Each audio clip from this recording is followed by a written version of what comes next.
نحمده ونستعينه ونستغفره ونؤمن به ونتوكل عليه ونعوذ بالله من شرور أنفسنا ومن سيئات أعمالنا من يهده الله فلا مضل له ومن يضلل فلا هادي له وأشهد أن لا إله إلا الله وحده لا شريك له وأشهد أن محمدًا عبده ورسوله أما بعد فإن خير الحديث كتاب الله وخير الهدي هدي محمد صلى الله عليه وسلم وشر الأمور محدثاتها وكل محدثة بدعة وكل بدعة ضلالة وفي رواية وكل ضلالة في النار فأعوذ بالله من الشيطان الرجيم بسم الله الرحمن الرحيم وحرام على قرية أهلكناها أنهم لا يرجعون حتى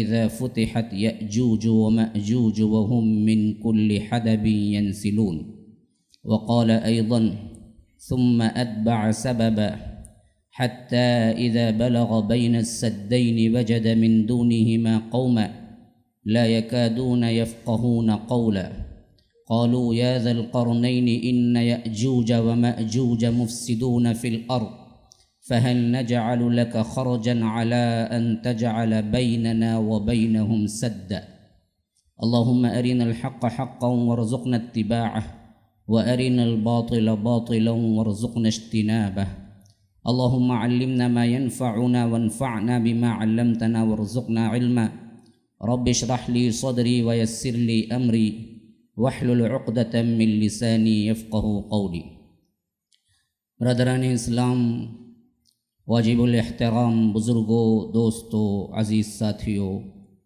لائق احترام ماؤں اور بہنوں، آج کا جو عنوان ہے جیسا کہ ابھی اعلان ہوا، یأجوج اور مأجوج اور قیامت کی آخری نشانیاں۔ دراصل یہ ایک سلسلہ چلا آ رہا ہے جس کی میں سمجھتا ہوں یہ 3ویں مجلس ہے، جس میں سب سے پہلے قیامت کی نشانیوں سے آغاز میں نے کیا تھا اور ظہور مہدی پر ایک مفصل بحث گزر چکی ہے۔ پھر اس کے بعد نزول عیسیٰ اور دجال کے سلسلے میں بھی ایک مفصل بحث گزر چکی ہے۔ اسی ضمن میں آج کا یہ مضمون ہے یأجوج مأجوج۔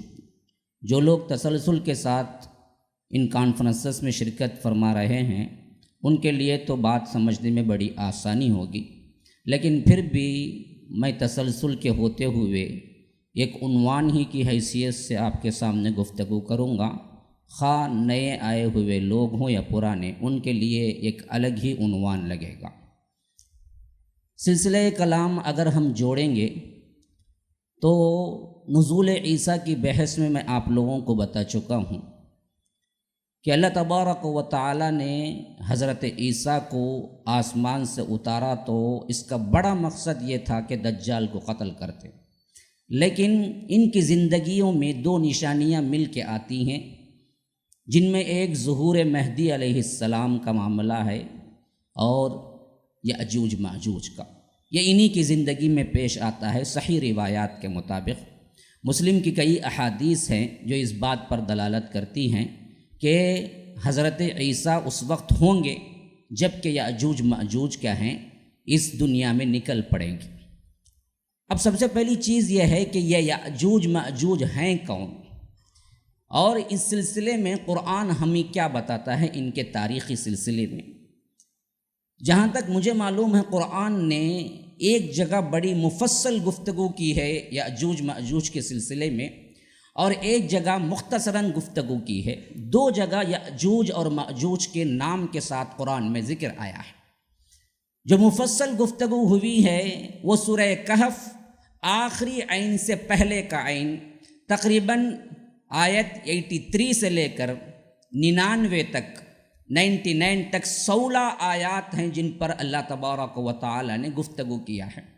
اس میں تفصیل سے ذکر ہے یأجوج مأجوج کے سلسلے میں، اور اسی طرح سورۃ الانبیاء جس میں مجملاً ذکر ہوا ہے وہ ہے 93 اور 94 2 آیات کے، ضمن میں کہ صرف قیامت کے قرب میں یہ لوگ خروج کریں گے، نکلیں گے، بس اتنا ان کے بارے میں کہا گیا ہے۔ گویا کہ ان دو مباحث کو اگر ہم ملائیں گے تو ایسا لگتا ہے کہ ایک جگہ ان کی ہسٹری وہ بیان ہوئی ہے جو کہ اس سے پہلے گزر چکی تھی، اور ایک ہسٹری ان کی یہ بیان ہوئی جو گزرے گی آنے والی دنوں میں نشانی کے طور پر۔ اب ایمان اور عقیدے کا مسئلہ اس میں لے لیجئے پھر، تو یہ بات ذہن میں اچھی طرح بٹھا لینا ہے۔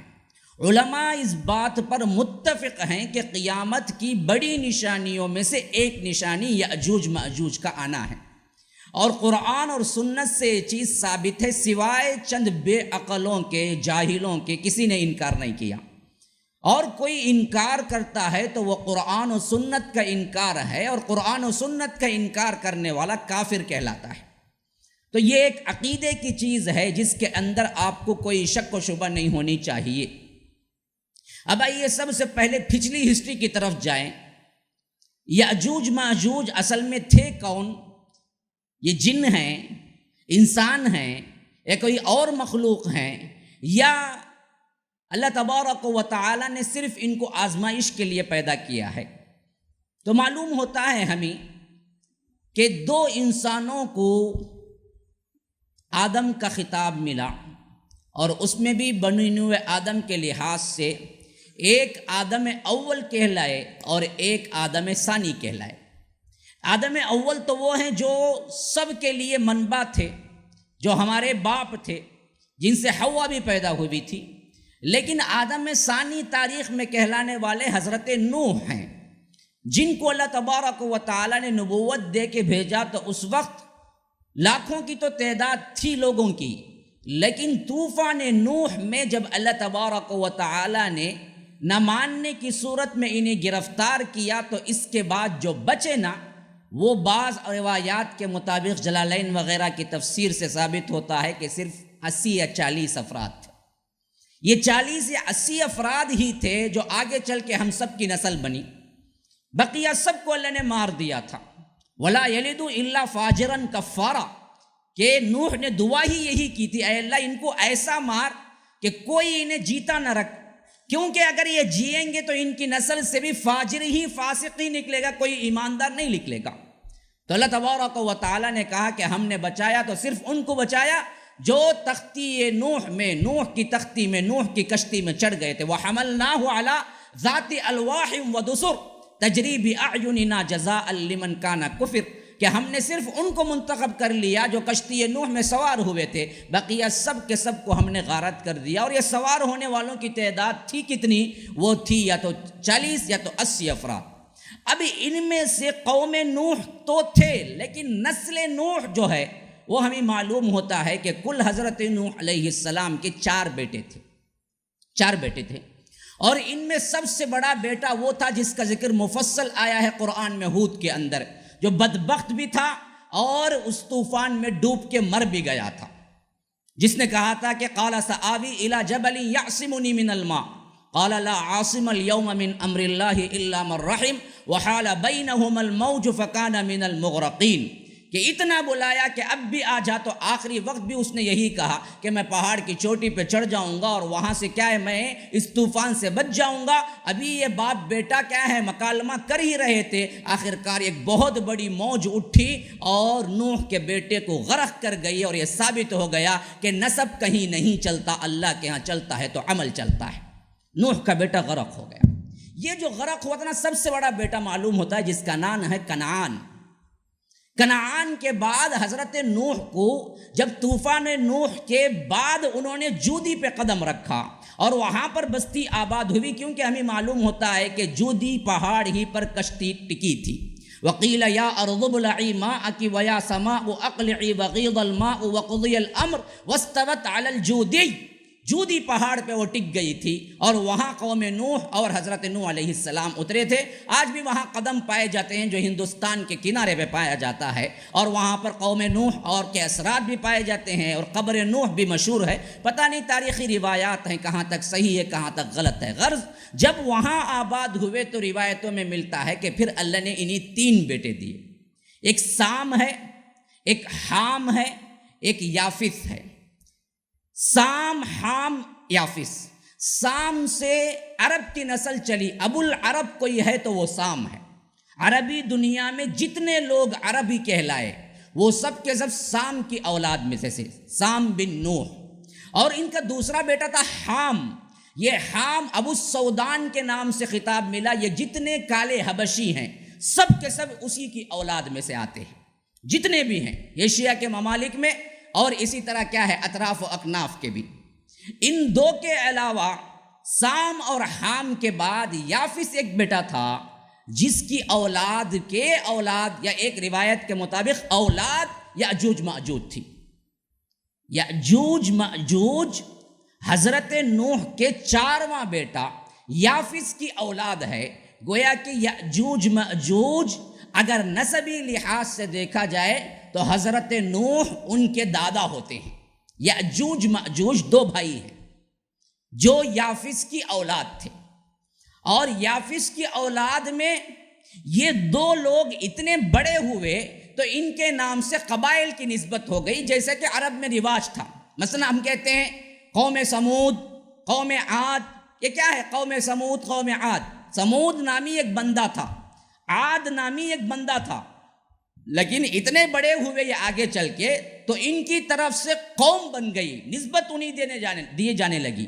تو قوم عاد ایک آدمی کا نام ہے عاد، اس کی قوم کہلائے۔ سمود ایک آدمی کا نام ہے، سمود کہلائے بعینہ ہی۔ اسی طرح یاجوج ماجوج بھی اپنے اپنے قبیلے کے بڑے لوگ تھے، تو اس وجہ سے ان کے نام سے ہی قبائل مشہور ہو گئے۔ اصل میں نوح کے یہ پوتے تھے، پڑ پوتے تھے یا تو پوتے تھے، اور حضرت نوح علیہ السلام ان کے دادا تھے۔ اس ہسٹری کے تحت بات اچھی طرح ذہن میں آ گئی کہ یہ جو تھے انسان تھے، اور یہ جو تھے اولاد آدم میں سے تھے، اور حقیقی نسبت دیکھی جائے تو نوح کے پوتے تھے علیہ السلام، اور یہ دنیا میں کھلم کھلا ہی رہتے تھے جس طرح انسان رہتے تھے۔ ان کے اندر کوئی رکاوٹ نہیں تھی، لیکن ان کے اندر شر پسندی عام انسانوں سے زیادہ تھی۔ دوسری بات، ان کی کثرت نسل دوسرے انسانوں سے زیادہ تھی۔ 2 چیزوں میں ان قبائل کے اندر بہت زیادتی تھی، ایک ہے کثرت نسل کی، اور ایک ہے ان کی شر پسندی کی۔ معلوم ایسا ہوتا ہے کہ کوئی بھی اچھا نہیں تھا ان میں کا، جس کی وجہ سے اللہ تبارک و تعالی نے انہیں بند کر دیا۔ یہ بند کر دیا کا لفظ اس وجہ سے کہہ رہا ہوں کہ اللہ کھولنے کا لفظ اظہار کرتا ہے، حتی اذا فتحت، فتح یفتح معلوم ہے کھولنا۔ جب ہم یاجوج ماجوج کو کھول دیں گے تو معلوم ہوتا ہے یاجوج ماجوج اب بند ہیں، اور یہ بند کرنے کی وجہ یہ بنی کہ شر فساد میں یہ غیر معمولی تھے، فساد بہت زیادہ کرتے تھے، اور ان کی نسل کے اعتبار سے نسل انسانی جو ہماری جا رہی ہے اس سے تقریباً ان کی نسل 100 گنا زیادہ تھی، 100 گنا زیادہ تھی، 100 گنا۔ آپ پوچھیں گے اس کی دلیل کیا ہے؟ میں دلائل کے ساتھ ہی بات کرتا ہوں ہمیشہ، اور اشارے بھی دیتا ہوں۔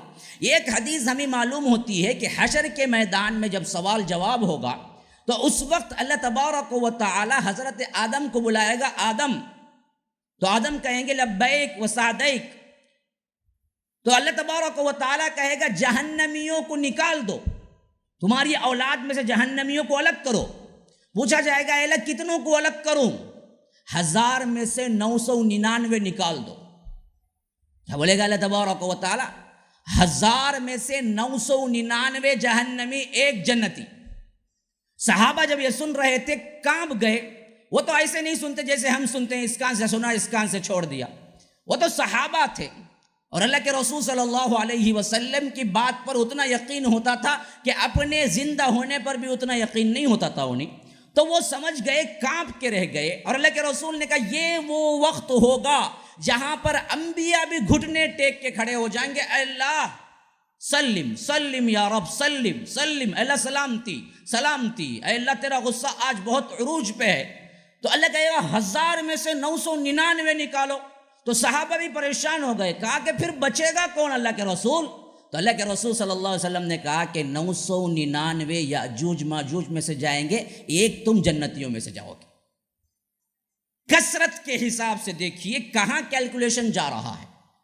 ہمارے 1 کے مقابلے کا 999 ان کا مقابلہ ہے، تو کثرت نسل ان کی بہت زیادہ ہے۔ حالانکہ انسان ہوتے ہیں، بنی نوع انسانیت کے اندر ہیں، اور شر و فساد میں اس حد تک تھے کہ ان کے قبیلے سے زیادہ کوئی اور چیز، کوئی اور بنی آدم کے اندر اتنا شر و فساد نہیں ہوا تھا۔ ابھی ان دو باتوں کو ذہن میں رکھے آئیے ہم وہ آیات پڑھتے ہیں جو اللہ تبارک و تعالی نے یأجوج مأجوج کے سلسلے میں کہف کے اندر رکھا ہے، جہاں 83 آیت نمبر سے شروع ہو رہا وَيَسْأَلُونَكَ عَنْ ذِي الْقَرْنَيْنِ۔ اصل میں ایک سوال ہوا تھا یہودیوں کی طرف سے اللہ کے رسول صلی اللہ علیہ وسلم کو، گویا کہ ٹیسٹ کے طور پر کہ آپ نبی بھی ہیں یا نہیں۔ ایسے سوالات یہ کرتے ہی رہتے تھے مشرکین کے اشکال پر، یا مشرکین یہودیوں سے پوچھا کرتے تھے کہ ایسا کام کرو۔ تو انہوں نے آگے پوچھا، اچھا جی آپ کو تو وحی آتی ہے، غیب کا بھی علم ہے، ذرا بتاؤ تو یہ ذوالقرنین کون ہے؟ اب یہ ذوالقرنین ان لوگوں میں تو مشہور تھا، عرب میں نہیں تھا، یہودیوں کے اندر مشہور تو تھا لیکن عرب لوگ زیادہ نہیں جانتے تھے۔ اور قرن کہتے ہیں دو چیزوں کو، ایک قرن کہتے ہیں 100 سال کو، 100 سال کو، صدی کو قرن کہتے ہیں، اور دوسرا قرن کہتے ہیں سنگ کو، جیسے گائے کی، ہرن کی سنگ ہوتی ہے نا، سنگ کو بھی قرن کہتے ہیں۔ ذوالقرنین 2 قرنوں والا، 2 سنگوں والا۔ تو ایک مفسرین کا مطلب یہ ہے، ایک طبقے کا، ان کو یہ نام اس وجہ سے پڑا کہ یہ اپنے تاج میں 2 سنگ رکھا کرتے تھے، تو اس وجہ سے یہ ذوالقرنین پڑ گیا کہ 2 سنگوں والا۔ دوسرا طبقہ ہے، انہوں نے کہا کہ یہ اس وجہ سے نہیں، اصل میں ان کی زندگی 2 صدیوں پر مشتمل تھی، یعنی 200 سال جیے یہ، تو 1 صدی کو قرن کہتے ہیں، 2 صدی قرنین ہو گیا، تو ذوالقرنین اس وجہ سے ان کا نام پڑ گیا کہ انہوں نے 2 صدیاں زندگی گزاری۔ یہ دونوں روایات ہمیں ملتے ہیں، لیکن اصل نام روایتوں میں بھی نہیں ملتا کہ ان کا اصل نام کیا تھا ذوالقرنین کا۔ لیکن قرآن سے معلوم ہوتا ہے کہ یہ بہت اچھے اور نیک دل، انصاف پسند بادشاہ تھے لیکن نبی نہیں تھے۔ تو اللہ تبارک و تعالی جب انہوں نے سوال کیا تو اللہ نے ایک پوری مکمل طور پر ان کی ہسٹری بیان کر دی کہف میں۔ فرمایا کہ وَيَسْأَلُونَكَ عَنْ ذِي الْقَرْنَيْنِ، لوگ آپ سے سوال کرتے ہیں کہ ذوالقرنین کون ہے؟ قل، کہہ دیجئے، سَأَتْلُو عَلَيْكُم مِّنْهُ ذِكْرًا، ابھی ان قریب تھوڑی دیر میں مجھے وحی آ جائے گی، میں تمہیں کیا ہے پورا ذکر اس کا سنا دوں گا، تمہارے پاس رکھ دوں گا کہ ذوالقرنین ہے کون۔ قل سأتلو علیکم منہ ذکرا انا مکننا لہ فی الارض وآتیناہ من کل شیء سببا فاتبع سببا، ہم نے اسے تمکین فی الارض دی تھی، وہ بادشاہ تھا، اور وہ بادشاہت کے اپنے زمانے میں اپنا پورا لاؤ لشکر لے کے ایک بہت بڑی جنگ کے لیے نکلا۔ تو پہلی جنگ کا ایک ذکر اللہ تبارک و تعالیٰ کرتا ہے۔ جب وہ جنگ کے لیے نکلے تو اللہ کہتا ہے کہ حتی اذا بلغ مغرب الشمس، وہاں تک وہ پہنچ گئے جہاں پر سورج غروب ہوتا ہے مغرب میں، اتنا دور تک، گویا کہ ایک سرے سے دوسرے سرے تک کا فاصلہ انہوں نے طے کیا۔ مغرب الشمس وجدہا تقرب فی عین حمیئۃ ووجد عندہا قوما، اور سورج وہ ڈوب رہا تھا، وہ ایسے لگ رہا تھا گویا کہ کیا ہے ایک چشمہ ہے، اور اس میں کیا ہے یہ لال لائٹ جو غروب کے ہوتے وقت لگتی ہے، وہ لال لائٹ پڑنے سے بالکل ہی کیا ہے لالگی پھیل گئی تھی۔ ایسی حالت میں وہاں پر انہوں نے ایک قوم کو پایا۔ اللہ تبارک و تعالیٰ کہتا ہے ہم نے کہا ان سے، تو ہو سکتا ہے دل میں بات ڈالی ہو یا کسی اور ذریعے سے، نبی تو نہیں تھے کہ وحی آئے۔ فرمایا قلنا یا ذا القرنین، اے ذو القرنین، اما ان تعذب و اما ان تتخذ فیہم حسنا، چاہو تو تم ان کے ساتھ حسن سلوک سے پیش آؤ، چاہو تو ان کو کیا قید و بند کر کے رکھو، ہم تمہیں پوچھنے والے کچھ نہیں ہیں۔ کتنے نیک بادشاہ ہوں گے کہ اللہ نے یہ آپشن نہیں دیا ان کو کھلی چھٹی دے دی، تم چاہو تو ان کو مار کے قید میں بند رکھو، نہیں پوچھیں گے ہم تجھ سے، چاہو تو تم کیا کرو احسان کر کے ان کو چھوڑ دو، اس پر بھی سوال نہیں ہوگا۔ اما ان تعذب و اما ان تتخذ فیہم حسنا، تو انہوں نے کہا کہ قال اما من ظلم فسوف نعذبه ثم يرد الى ربه فيعذبه عذابا نکرا واما من آمن وعمل صالحا فله جزاء الحسنى وسنقول له من امرنا یسرا، کہ جو کوئی بھی مجھ پر زیادتی کرے گا، میری بات نہیں مانے گا، اطاعت سے نکلے گا، میں اس کو یہاں بھی سزا دوں گا اور اے اللہ تو وہاں بھی سزا دے گا، اور جو نیک اعمال کرے گا، اچھا بن کے رہے گا، وفادار بنے گا، میں اس کے ساتھ حسن سلوک کروں گا اور اس کی یہاں کی زندگی بھی آسان ہو جائے گی۔ تو ایک معرکے کا ذکر کر دیا، پھر اللہ کہتا ہے ثم اتبع سببا، پھر دوسری تیاری کی، کسی دوسری جگہ جنگ کرنے کے لیے تیاری کی. فرمایا کہ حتی اذا بلغ بین السدین وجد من دونہما قوما حتی اذا بلغ مطلع الشمس وجدها تطلع على قوم لم نجعل لهم من دونها سترا كذلك وقد احطنا بما لديه خبرا، کہ دوسری طرف مشرق کے اس کنارے پہ پہنچ گئے جہاں سے سورج طلوع ہوتا ہے، اور وہاں پر ایک ایسی قوم کو پایا جن کو کوئی چھت بھی نہیں تھی، یعنی ایسے کنوار تھے، ایسے قبائل تھے جن پر کوئی خیمہ بھی نہیں تھا، کھلے آسمان تلے زندگی گزار رہے تھے، اتنے غریب تھے. اور وہ کہاں تھے؟ مشرق کی. گویا کہ مشرق اور مغرب انہوں نے کیا ہے مسافت طے کر ڈالی تھی. پہلا معرکہ ان کا مغرب کی طرف تھا، اینڈنگ پوائنٹ. پھر دوسرا معرکہ ان کا طلوع شمس کی طرف تھا، مشرق کی طرف اینڈنگ پوائنٹ. وہاں ایک قوم کو دیکھا جو کیا ہے آسمان تلے جی رہی تھی، ایک دوسری قوم کو دیکھا جہاں پر اللہ نے کہا ان کو عذاب دو یا ان کو کچھ بھی کرو. دو معرکوں کا ذکر ہے، ایک مشرق میں ایک مغرب میں. پھر اس کے بعد فرماتا ہے ثم اتبع سببا، پھر تیسرا معرکے کے لیے، تیسری جنگ کے لیے نکلے. یہ تیسری بار کا اللہ تبارک و تعالیٰ ذکر کر رہا ہے. حتی اذا بلغ بین السدین، یہاں تک کہ وہ پہنچے. اب یہاں کس سمت میں پہنچے نہیں آیا ہے. پہلے بتایا ایک جگہ پہنچے مشرق میں، دوسرے بار بتایا کہ اس سے پہلے مغرب میں پہنچے، لیکن اب کہاں پہنچے یہ نہیں بتایا. بتایا یہ کہ دو وادیوں کے درمیان پہنچے، یعنی جو پہاڑ تھے اور درمیان میں وادی تھی وہاں پہنچے. بین السدین وجد من دونہما قوما لا یکادون یفقہون قولا، وہاں انہوں نے ایک ایسی قوم کو پایا جس کی زبان بھی وہ نہیں سمجھ سکتے تھے، یعنی کوئی اور ہی زبان والے لوگ تھے. اب اشارے سے یا ترجمان سے پتہ نہیں کیسے انہوں نے ذوالقرنین سے بات کی، پتہ نہیں. وہ آ گئے سب اکٹھے ہو کے ذوالقرنین کے پاس اور کہا کہ قالوا یا ذوالقرنین ان یأجوج ومأجوج مفسدون فی الارض. اے ذوالقرنین، ہمارے پاس میں یہ یاجوج ماجوج کی قوم ہوتی ہے، بڑی فساد کرتی ہے، ہم کو کیا ہے بڑی لوٹ مار ہوتی ہے ہمارے درمیان. فہل نجعل لک خرجا علی ان تجعل بیننا وبینہم سدا، کیا آپ ایسا ہو سکتا ہے کہ ان کے اور ہمارے درمیان آپ دیواریں کھڑی کر کے ہمیں کیا ہے ان کے فساد سے بچا لیں گے؟ تو حضرت ذوالقرنین نے یہ سن کے کہا، اور انہوں نے یہ بھی کہا تھا ٹیکس وغیرہ پیسہ وغیرہ کچھ دینا ہے تو ہم دینے کے لیے تیار ہیں، آپ کسی نہ کسی طرح مہربانی کیجئے کہ یہ یاجوج ماجوج کے درمیان ایک دیوار کھڑی کر کے ان کے فساد سے ہمیں بچا دیجیے. تو ذوالقرنین نے کہا مجھے پیسے ٹیکس کی ضرورت نہیں. اسی سے معلوم ہو گیا کہ بادشاہ بہت اچھے عادل تھے. انہوں نے کہا کہ قال ما مکنی فیہ ربی خیر فاعینونی بقوت اجعل بینکم وبینہم ردما. دیکھو اللہ نے مجھے بہت ہی پہلے سے مال دے رکھا ہے، مجھے مال کی کوئی ضرورت نہیں ہے. ہاں مین پاور میرے پاس نہیں، میں دور سے آیا ہوں. فاعینونی بقوہ، تم کیا کرو مین پاور فراہم کرو مجھے، لوگ آئے میرے پاس، تمہارے لوگ دو تو میں کر دوں گا تمہارے اور یاجوج ماجوج کے درمیان ایک دیوار کھڑی کر دوں گا. تو انہوں نے کہا کہ مجھے پیسہ نہیں چاہیے، مین پاور دو مجھے. مکنی فیہ ربی خیر فاعینونی بقوت اجعل بینکم وبینہم ردما. پھر انہوں نے جو دیوار تعمیر کی اس کی بھی تفصیل قرآن بیان کرتا ہے. انہوں نے کیا کیا کہ آتونی زبر الحدید، کہا کہ بڑی بڑی لوہے کی تختیاں لے آؤ. حتی اذا ساوا بین الصدفین قال انفقوا حتی اذا جعلہ نارا قال آتونی افرغ علیہ قطرا فما استطاعوا ان یظہروہ وما استطاعوا لہ نقبا. کہ انہوں نے کہا کہ اس کو اچھی طرح آگ میں دہکاؤ دہکاؤ دہکاؤ دہکاؤ دہکاؤ، جب دہکا کہ وہ انگار بن جائے گی تو وہ انگار کی بڑی بڑی تختیاں درمیان میں کھڑی کرو. اور پیسٹنگ کے لیے کیسے کھڑی ہو؟ مسالہ تو ہونا چاہیے نا جی، اینٹ کو اینٹ لگائیں گے تو بھی مسالہ ہونا چاہیے نا. اب لوہے کی تختی اور ایک لوہے کی تختی کیسے کھڑے گی؟ تو انہوں نے کہا کہ درمیان میں تانبا پگھلا کے ڈالو. تانبے کو کیا کیا انہوں نے پیسٹ کے طور پہ استعمال کیا اور بڑی بڑی لوہے کی تختیوں کو درمیان میں کھڑی کی اور ایک اونچی دیوار تعمیر کر کے اس کے اوپر سے پلاسٹرنگ جو کی وہ تانبے سے کر دی.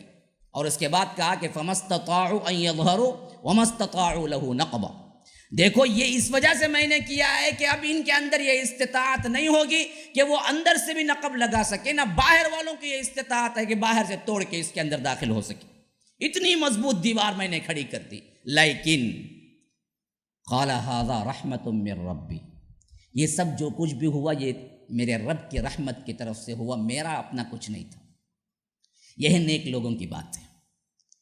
نیک لوگ جتنا بھی خیر کرتے ہیں ان کی منڈی اونچی نہیں ہوتی، ان کے چہرے تناؤ میں نہیں آتے، وہ اکڑ میں، وہ اور جھک جاتے ہیں، کہتے ہیں کہ بھائی میرا کچھ نہیں، بھائی جو ہوا رب العالمین کی طرف سے ہوا، میری کیا حیثیت کہ میں کچھ کر سکوں۔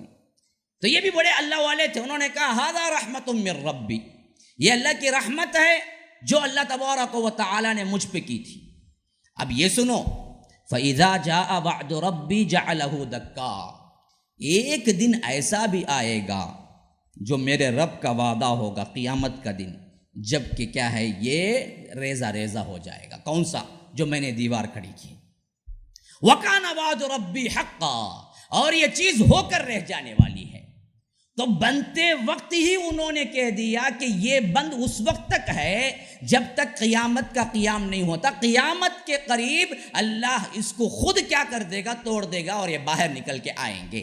وعد ربی جعلہ دکا وکان وعد ربی حقا، یہ ہو کر رہنا ہے۔ بس یہاں سے بات ختم ہو گئی ماضی کی۔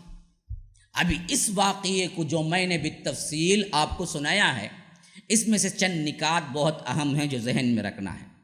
سب سے پہلی چیز، یأجوج مأجوج بنی نوع انسانیت میں سے تھے۔ یأجوج مأجوج ذوالقرنین کے زمانے تک کھلے عام لوگوں سے ملتے تھے، جلتے تھے۔ تو اب سب سے پہلے یہ چیز متعین کرنا پڑے گا کہ ذوالقرنین کا زمانہ کیا تھا۔ بعض لوگوں نے اسے سکندر سمجھ گئے، اور جو الیگزینڈر ہے اسی سے تشبیہ دے کے سمجھ لیا کہ یہی ہے جو اللہ نے ذوالقرنین کا استعمال کیا تھا، لیکن بعد کے مفسرین اس کا انکار کر گئے ہیں، اور ویسے بھی معلوم ہوتا ہے بات صحیح نہیں ہے۔ کیوں؟ سکندر اعظم الیگزینڈر جو ہے یہ بڑا ہی وحشی قسم کا تھا، ظالم تھا، اور دنیا میں خوب خون خرابہ کیا تھا۔ تو یہ نہیں ہو سکتا۔ اللہ تو یہاں پر بہت عادل بادشاہ کی نشانیاں بیان کرتا ہے، یہ الیگزینڈر نہیں ہو سکتا، سکندر نہیں ہو سکتا۔ اور دوسری بات یہ کہ سکندر جو آیا تھا وہ حضرت عیسیٰ سے صرف 600 سال پہلے آیا تھا، جبکہ یہ جو زمانہ لگتا ہے یہ حضرت عیسیٰ سے 1500 سال پہلے کا لگتا ہے جب یہ واقعہ ہوا ذوالقرنین کا۔ تو اس حیثیت سے بھی یہ سکندر نہیں ہے، کوئی اور بادشاہ تھا۔ تو معلوم ہوتا ہے کہ یہ بادشاہ، بعض لوگ کہتے ہیں سائرس، یہ بہت بڑا بادشاہ ہے، گزرا نیک بھی تھا، لیکن یہ بھی کیا ہے، بات حتمی نہیں پہنچتی۔ جو صفات اللہ نے ذوالقرنین کے بیان کیے ہیں وہ سائرس کے جو اس کے تاریخی طور پر شواہد ملتے ہیں وہ نہیں ملتے ہیں۔ ہاں اتنا پتہ چلتا ہے لگ بھگ حضرت ابراہیم کے زمانے میں تھا، یا آگے پیچھے کوئی زمانہ تھا جس میں ذوالقرنین آئے تھے۔ تو اس سے معلوم ہو گیا کہ ذوالقرنین جب آئے اس وقت تک تو یہ کھلے عام پھرتے تھے، پھر ذوالقرنین نے ایک ان کے لیے دیوار کھڑی کر دی۔ اب یہ دیوار کھڑی کرنے کے بعد کبھی یہ دنیا میں آئے؟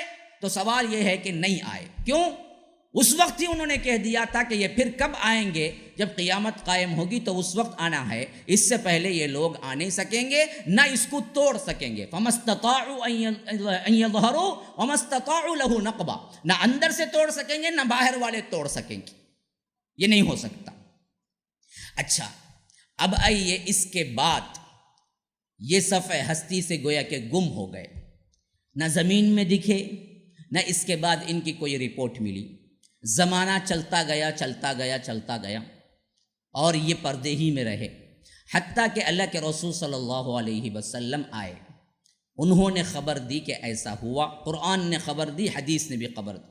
صحیح مسلم کی روایت میں ہے کہ زینب بنت جحش کے گھر میں اللہ کے رسول صلی اللہ علیہ وسلم سو رہے تھے، اور زینب بنت جحش وہ ہیں جو ازواج مطہرات میں سے ایک ہیں۔ تو اللہ کے رسول صلی اللہ علیہ وسلم دوپہر کے وقت خیر اللہ کر رہے تھے کہ اچانک پریشان حال بیدار ہوئے، اور چہرے پر پریشانی کی کیفیت تھی۔ تو زینب بنت جحش نے پوچھا کہ اللہ کے رسول صلی اللہ علیہ وسلم کیا خواب دیکھ کے اٹھے ہیں؟ کہا کہ میں نے دیکھا کہ یأجوج مأجوج اتنا بڑا سوراخ کا اپنے ہاتھ کو حلقے میں بنایا، یوں بنایا، ایسے بنایا، حلقہ بنا کے کہا کہ یأجوج مأجوج اپنے دیوار میں اتنا بڑا سوراخ کر گئے ہیں، مجھے ڈر ہے کہ وہ نکل آئیں گے۔ ویل للعرب، ویل للعرب، عرب کے لیے ہلاکت ہے، بربادی ہے۔ اب کیا ہے، زمانہ قریب ہے فتنوں کا۔ یہ کب کہے تھے؟ 1400 سال پہلے کے زمانے میں اللہ کے رسول نے اشارہ دیا تھا، اس بند کو دراصل انہوں نے اتنا بڑا سوراخ کر لیا ہے۔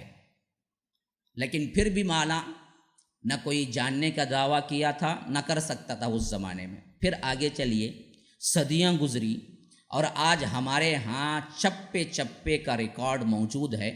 چپا چپا تو یوں کہنا بہت ہی کیا دور ہے، ہم تو کیا سمندر کی تہوں میں بھی کیا کچھ ہے یہ بھی کیمرے کے ذریعے آج دنیا میں دیکھ لی جا سکتی ہے، دیکھ رہے ہیں۔ تو ایسے وقت میں بعض کیا ہے عقل پرست لوگوں نے یہ نعرہ لگایا کہ یاجوج ماجوج کا وجود نہیں ہے سوائے قصے کہانیوں کا۔ اب لیکن قرآن میں تصریح تھی یاجوج ماجوج ہیں، تو اب ان کو منہ زبان تو بند ہی رکھنا تھا۔ اب دیکھیے، ایک طرف قرآن تھا اور صاف تھا، اور ایک طرف ان کی عقلیں دوڑ رہی تھی کہ یاجوج ماجوج ہیں تو نظر نہیں آتے، ہم کیسے مانیں گے یاجوج ماجوج؟ دجال کا ذکر تو قرآن میں نہیں ہے، مار کے اڑا دیا۔ وہی عقل پرست جن کو میں کہتا ہوں اہوا پرست، جو لوگ اپنے آپ کو اہل قرآن بولتے ہیں لیکن ہیں اہل ہوا، اپنے خواہشات کے غلام ہیں، تو انہوں نے نعرہ لگایا کہ یہ چیز قصے کہانی ہے۔ جی اگر ہوتا تو آج کی کیا ٹیکنالوجی میں نظر آ جاتی، اتنی بڑی قوم ہے اور صد وہ تو کیا ہے دیوار اتنی بڑی ہے تو کیوں نظر نہیں آتی؟ تو انہوں نے کہہ دیا قصے کہانیاں ہیں۔ لیکن جب قصے کہانیاں بولے تو اب ان آیتوں کا مطلب کیا ظاہر کیا جائے؟ تو انہوں نے ایک ناکام کوشش کی ان لوگوں پر تھوپنے کے لیے جو آج نکل چکے ہیں۔ ایک چائنیز قوم اور دوسری قوم ہے منگولیا کی چنگیز خان کی قوم، یہ دونوں پر انہوں نے بڑا تھوپنے کی کوشش کی ہے، یہی ہیں یاجوج ماجوج۔ کیونکہ بعض روایات میں ان کے چپٹے ہونے کا ذکر ہے۔ یاجوج ماجوج کون ہوں گے؟ جن کی ناک اور آنکھ اور ناک ایک ساتھ ہوگی، یعنی چپٹے فلیٹ چہرے کے ہوں گے جیسے کہ ڈھال ہوں۔ اب یہ جتنے چائنیز ہیں نا دیکھتے ہی پہچان لیں گے فلیٹ چہرے کے، اور یہ اتنی بڑی قوم ہے جہاں دیکھو دکھ جاتی ہے یہ چائنیز۔ آج بھی دیکھیں کیا اتنی قوم بڑی ہے کہ نسل کے اعتبار سے تقریباً آدھی دنیا کھا گئی ہے یہ قوم، تو وہ بھی سملیرٹیز ملتی ہیں، قوم کے لحاظ سے بھی بڑی ہے۔ اور بعض روایتوں میں ہے کہ یہ کیا قد کی چھوٹی بھی ہوگی، تو ان سے زیادہ کوئی قد کا چھوٹا نہیں ہے ہمارے ہاں چائنیز میں جو ہیں، تو وہ بھی ملتی جھلتی ہے۔ تو انہوں نے کیا کیا کہ یہ چائنیز کو یہی ہے وہ، اور یہی کیپچر کر کے چھوڑیں گے آخر تک دنیا کے اندر۔ اس طرح فلسفہ بھکیرا اور بہت سے لوگوں کو گمراہ کیا عقائد میں۔ نمبر 2، دوسرا ایک مرحلہ وہ پیش آیا تھا جو ہمارے ہاں بہت بڑا چنگیز خان کے لحاظ سے فتنہ تاتار کی قوم، فتنہ تاتار کہلاتا ہے۔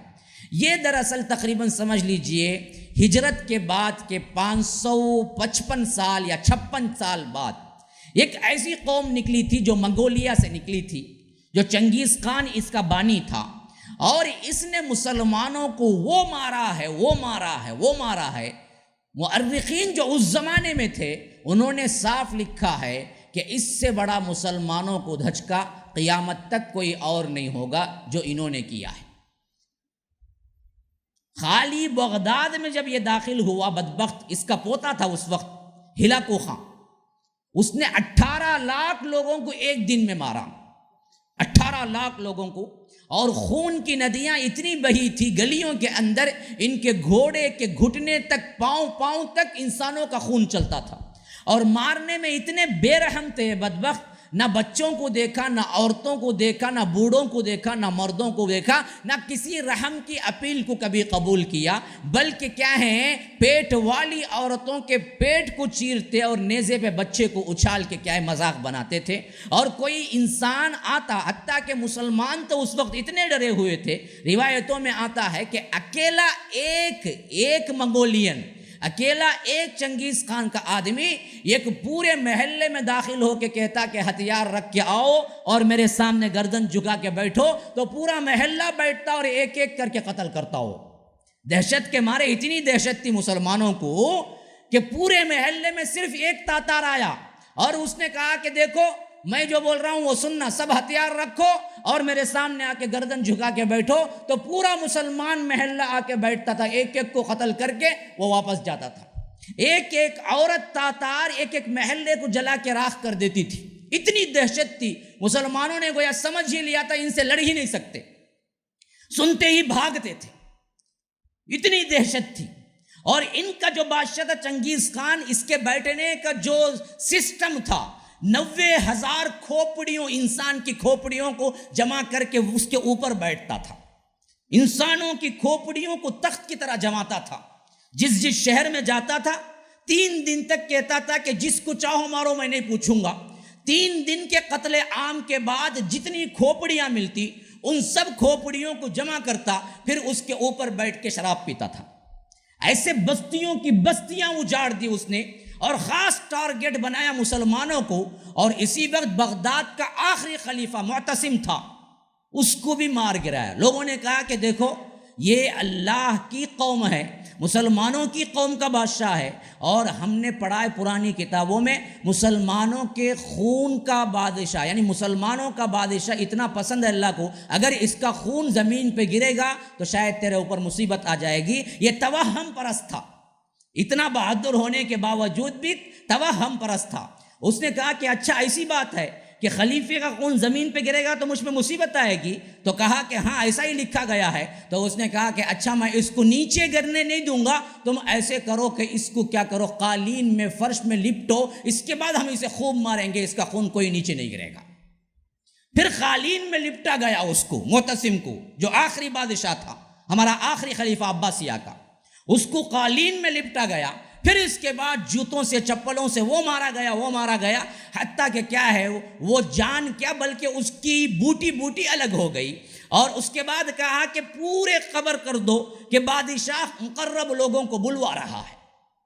تو بغداد کے بڑے بڑے لوگ جو تھے وہ بادشاہ سمجھتے تھے کہ چنگیز خان ہلاکو خان کے انڈر میں ہے، تو وہ بلوا رہا ہے، شاید کوئی فیصلہ ہو جائے، ہم کو چھوڑ دے. تو دعوت طعام کا ایسا دسترخوان سجایا کہ سب کے سب شرفا بغداد آ کے بیٹھ گئے. جب آ کے بیٹھ گئے تو حکم دیا ایک ایک کی گردن اڑا دو.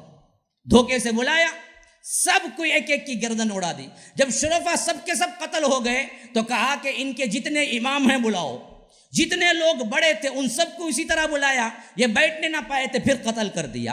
پھر اس کے بعد کہا کہ اذان کو رک رہو اور مسجدوں کو شراب خانوں میں تبدیل کرو. جہاں جہاں جو مساجد تھی جتنی بڑی تھی اتنا ہی بڑا شراب خانہ کھولا، اور وہاں پر بیٹھ کے شرابیں پی. اور سور کے گوشت کے لیے خاص اعلان کیا عیسائیوں کو جتنا چاہو کھاؤ، اور رمضان کے مہینے میں زبردستی مسلمانوں کو کھلواؤ. یہ سب تاریخ میں ہو چکا ہے، بہت لمبی تاریخ ہے، میں نے صرف ہنٹس دیے ہیں. تاتار کی کیا ہے، بہت لمبی تاریخ ہے. اسی کو ایک شعر میں علامہ اقبال نے پرویا ہے کہ آیا ہے فتنہ تاتار کے افسانے سے، آیا ہے فتنہ تاتار کے افسانے سے، پاسباں مل گئے کعبے کو صنم خانے سے. یعنی ہوا یہ تھا کہ یہ تاتار کا فتنہ جو اٹھا تھا نا، کوئی مسلمانوں میں اتنی طاقت نہیں تھی کہ اس کا مقابلہ کر سکے، حتیٰ کہ مسلمان قوم مٹی جا رہی تھی. ایسا نظر آ رہا تھا کہ اسلام ہی ختم ہو جائے گا. کہ عین وقت وہ تھا جب خود ہلاکو خان کی نسل میں اسی کی قوم کے لوگ اسلام قبول کر لیے، اور وہی ترک کے لائے آج تک ترکی حکومت 1924 تک قائم رہی. تو یہی علامہ اقبال کہتے ہیں کہ آیا ہے فتنہ تاتار کے افسانے سے. یہ جو ہوا فتنہ تاتار کا قصہ، اس سے یہ بات روشن ہوتی ہے کہ پاسباں مل گئے کعبے کو صنم خانے سے، بت خانے سے پاسبان مل گئے، حفاظت کرنے والے مل گئے، کعبے کو بت خانے سے مل گئے. یعنی جنہوں نے اسلام کی اینٹ سے اینٹ بجا دی، بغداد کی اینٹ سے اینٹ بجا دی، اسلام کمزور ہو گیا، لوگ سمجھے کہ اب مٹا ہی چاہتا ہے. ایسے وقت میں اللہ نے انہی کو ہدایت دے دی، اور یہی لوگ اسلام کے سب سے بڑے پاسبان بن گئے. اور پاسبان بڑھ کے تقریباً 500 سال نکالیے، 1400 سال میں 900 سال اور 100 سال یہاں سے نکالیے، 800 سال مسلمانوں پر حکومت کی ہیں ترک. آج تک 1924 تک ہمارا خلیفہ تھا ترکی کے اندر، خلافت معزول ہوئی 1924 میں. تو یہی وہ لوگ تھے جو بعد میں پاسبان بنے اور پوری انسانیت کے لیے اسلام کی دعوت کو پھیلائے. شاندار محلات اور شاندار شہریں انہوں نے کیا ہے بنیاد ڈالی اور بنائی.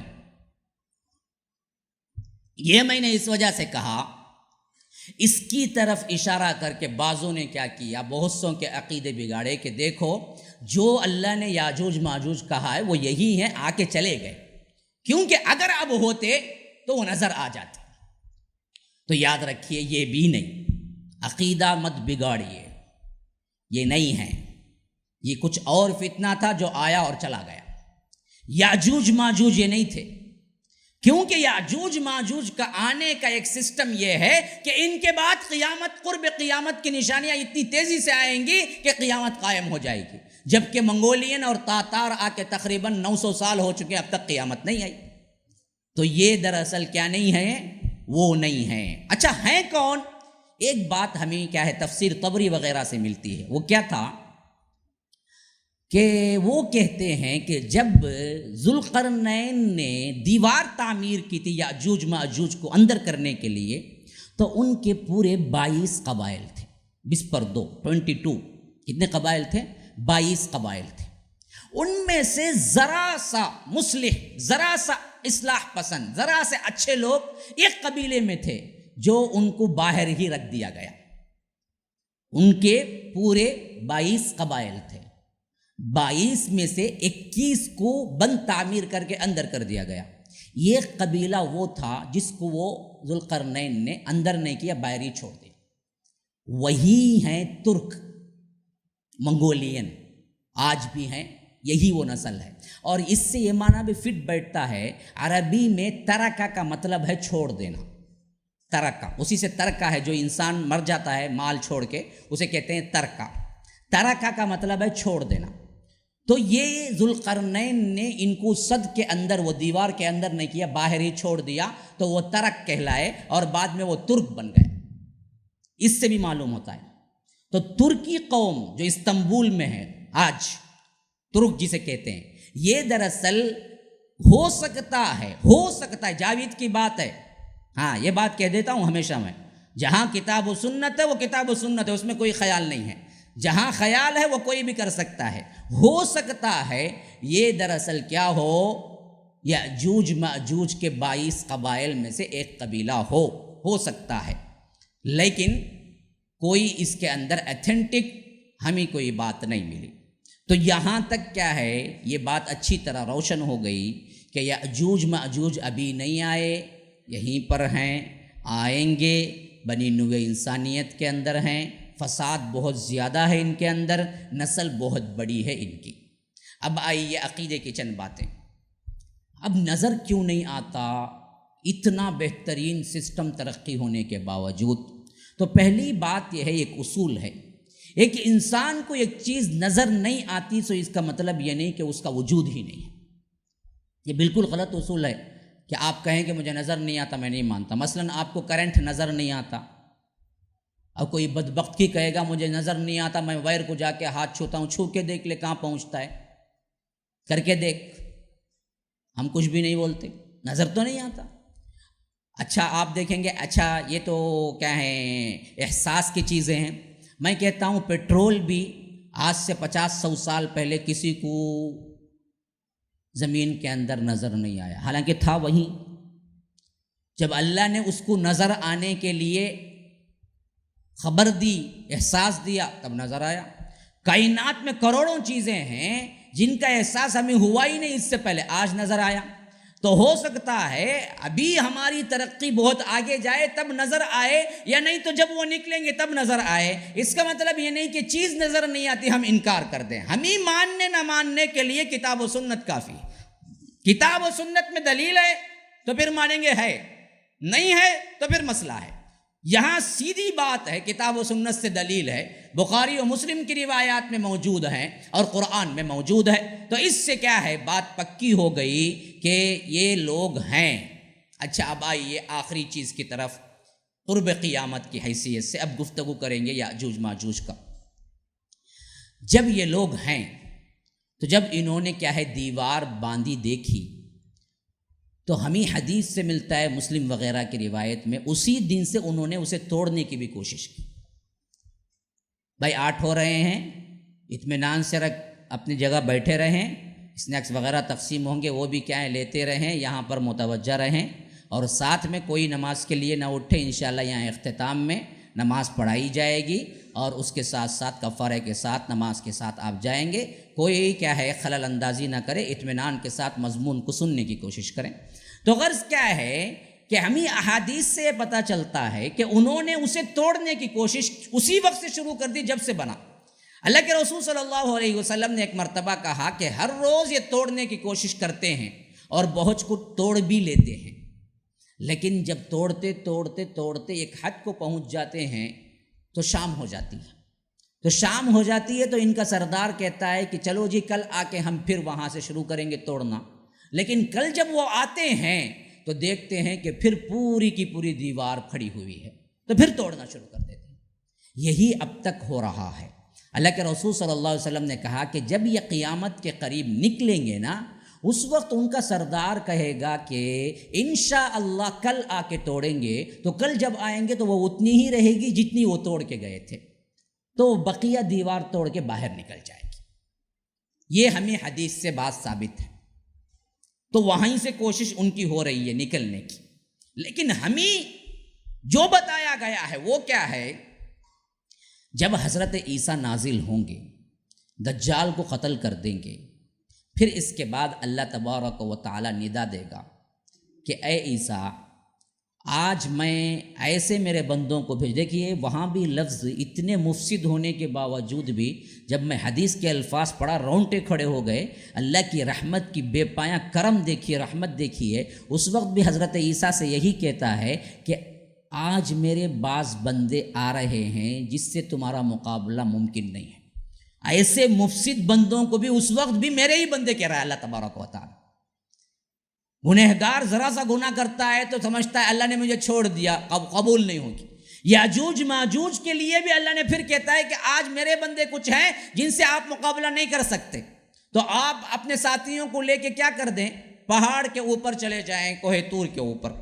اسی تسلسل میں دوسری روایت یوں آتی ہے کہ جب یہ لوگ آئیں گے تو لوگ اپنے دروازے بند کر کے ڈر کے مارے بیٹھ جائیں گے۔ بظاہر دونوں باتیں متضاد نظر آتی ہیں۔ ایک جگہ ہے کہ حضرت عیسیٰ سب کو لے کے کوہ طور پہ پہنچ جائیں گے، ایک دوسری جگہ ہے کہ ڈر کے مارے لوگ دروازہ بند کر کے بیٹھ جائیں گے۔ جب کوہ طور پہ جائیں گے تو پھر گھر میں کون رہے گا، جب گھر میں رہے گا تو کوہ طور پہ کون جائیں گے؟ تو بظاہر دو متضاد احادیث دکھتی ہیں، لیکن ہمارا جہل اور علم کی کمی سے یہ احادیث متضاد لگتی ہیں، ورنہ تو شارحین حدیث سے ہم جب پوچھتے ہیں تو وہ بتاتے ہیں اس کے اندر کوئی تضاد نہیں ہے۔ اس وجہ سے کہ اللہ کے رسول نے کہا یہ مکے میں، مدینے میں، بیت المقدس میں داخل نہیں ہوں گے، اور رہیں گے حضرت عیسیٰ شام میں۔ تو شام کے جو مسلمان ہوں گے نا، ان مسلمانوں کو تو لے کے یہ چلے جائیں گے، بقیہ جہاں پر یہ لوگ آنے کے امکانات نہیں ہوں گے نا، وہاں پر بھی عام لوگ ڈر کے مارے دروازہ بند کر کے بیٹھیں گے۔ دونوں احادیث کو کیا ہے، تطبیق ہو گئی۔ تو غرض کہ حضرت عیسیٰ لے کے اپنی قوم کو سب لے کے طور پہ پہنچ جائیں گے تو یہ لوگوں کا بند ٹوٹ جائے گا، بلکہ اللہ تعالیٰ کھول کے چھوڑ دے گا۔ اب آئیے اس آیت کی طرف جو انبیاء میں فرمایا گیا، حتی اذا فتحت یأجوج ومأجوج وہم من کل حدب ینسلون، جب ان کو کھول کے چھوڑا جائے گا تو یہ ہر اوپر کی وادی سے پھسلتے ہوئے نظر آئیں گے، گویا کہ چشمے کا پانی اوپر سے گرتا ہے تو ایسے محسوس ہوتا ہے کہ لگاتار پورا زمین وہ بھگا رہا ہے۔ تو ہر ایک اونچائی سے وہ گر رہے ہوں گے، جتنی اونچائیاں ہیں۔ تو معلوم یہ ہوا کہ کسی اونچی چیز پہ ہیں یہ، اور جب بند توڑا جائے گا تو تمام اونچائیوں سے یہ ایسے لگیں گے گویا کہ صرف یہی اور یہی ہے، اور یہ پھسلتے ہوئے جب زمین پہ قدم رکھیں گے تو اتنا بڑا ہوگا ان کا مجمع۔ تو ایک ندی پر سے گزریں گے، بحیرہ طبریہ، پانی کی ندی پینے کے لیے۔ اس کا پہلا انسان پانی پیے گا اس میں سے، اس ندی میں سے، اور آخری یاجوج ماجوج کے قبیلے کا آخری انسان آ کے پوچھے گا کہ یہاں کبھی کنواں تھا؟ آخری انسان کیا پوچھے گا؟ یہاں کبھی کنواں تھا؟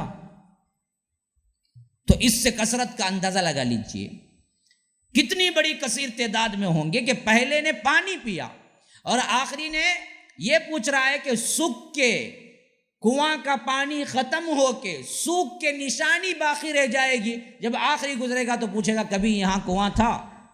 اتنی بڑی تعداد میں ہوں گے۔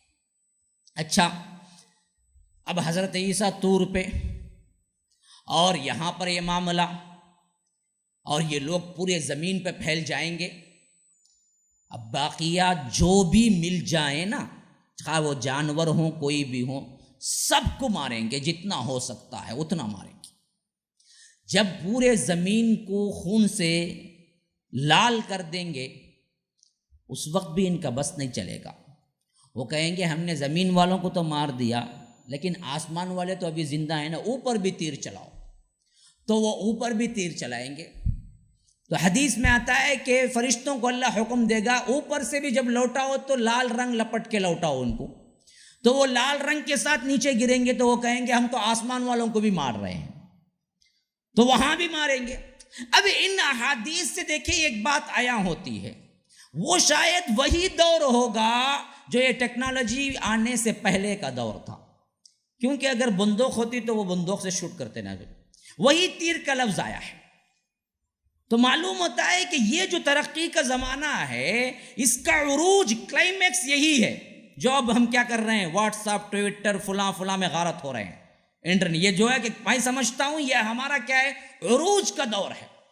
اب اس کے بعد اور تھوڑا کچھ عروج تو ہوگا جہاں پر لیپ ٹاپ بھی اتنا ہو جائے گا اسے کہ کوئی اسکرین کی ضرورت نہیں ہوگی، کھولیں گے تو دیوار پہ پڑے گی اسکرین، آج بھی آ چکا ہے وہ، تو اسکرین ہی کی ضرورت نہیں، کھولو تو جس دیوار پہ چاہو جتنی بڑی چاہو اسکرین بنا لو، لیپ ٹاپ تم کیا ہے صرف اتنا لیپ ٹاپ رکھو، کام شروع کر دو۔ نینو میں آ رہا ہے پورا، اب شاید وہ ٹیکنالوجی کی دوسری چیز ہے جو نینو میں پہنچے گی، یہ سی صرف اتنا ہوگا بس، اور اتنی کولنگ ہوگی جو تم لگاتے ہو اس سے 1000 گنا زیادہ کولنگ ہوگی، وہ ویسی ایسی تیار ہو چکی ہے، جو تو ہوگی تو اتنی ہی ہوگی لیکن کولنگ، یہ سب چیزیں اور زیادہ دوسری طرف جا رہی، لیکن یہ ایک انتہا ایسی ہے شاید جہاں پر ایک ٹیکنالوجی بڑھتے بڑھتے پھر اس کے بعد دھڑام سے گر پڑے گی، پھر بندہ وہیں پہنچ جائے گا جہاں ٹیکنالوجی کے پہلے تھا، وہی گھوڑا سواری، وہی تلوار، وہی تیر، وہی چھپیر، وہی خیمے، سب وہی پچھلے دور میں پہنچ جائے گی، تب ہی یہ نشانیوں کا آغاز ہوگا شاید،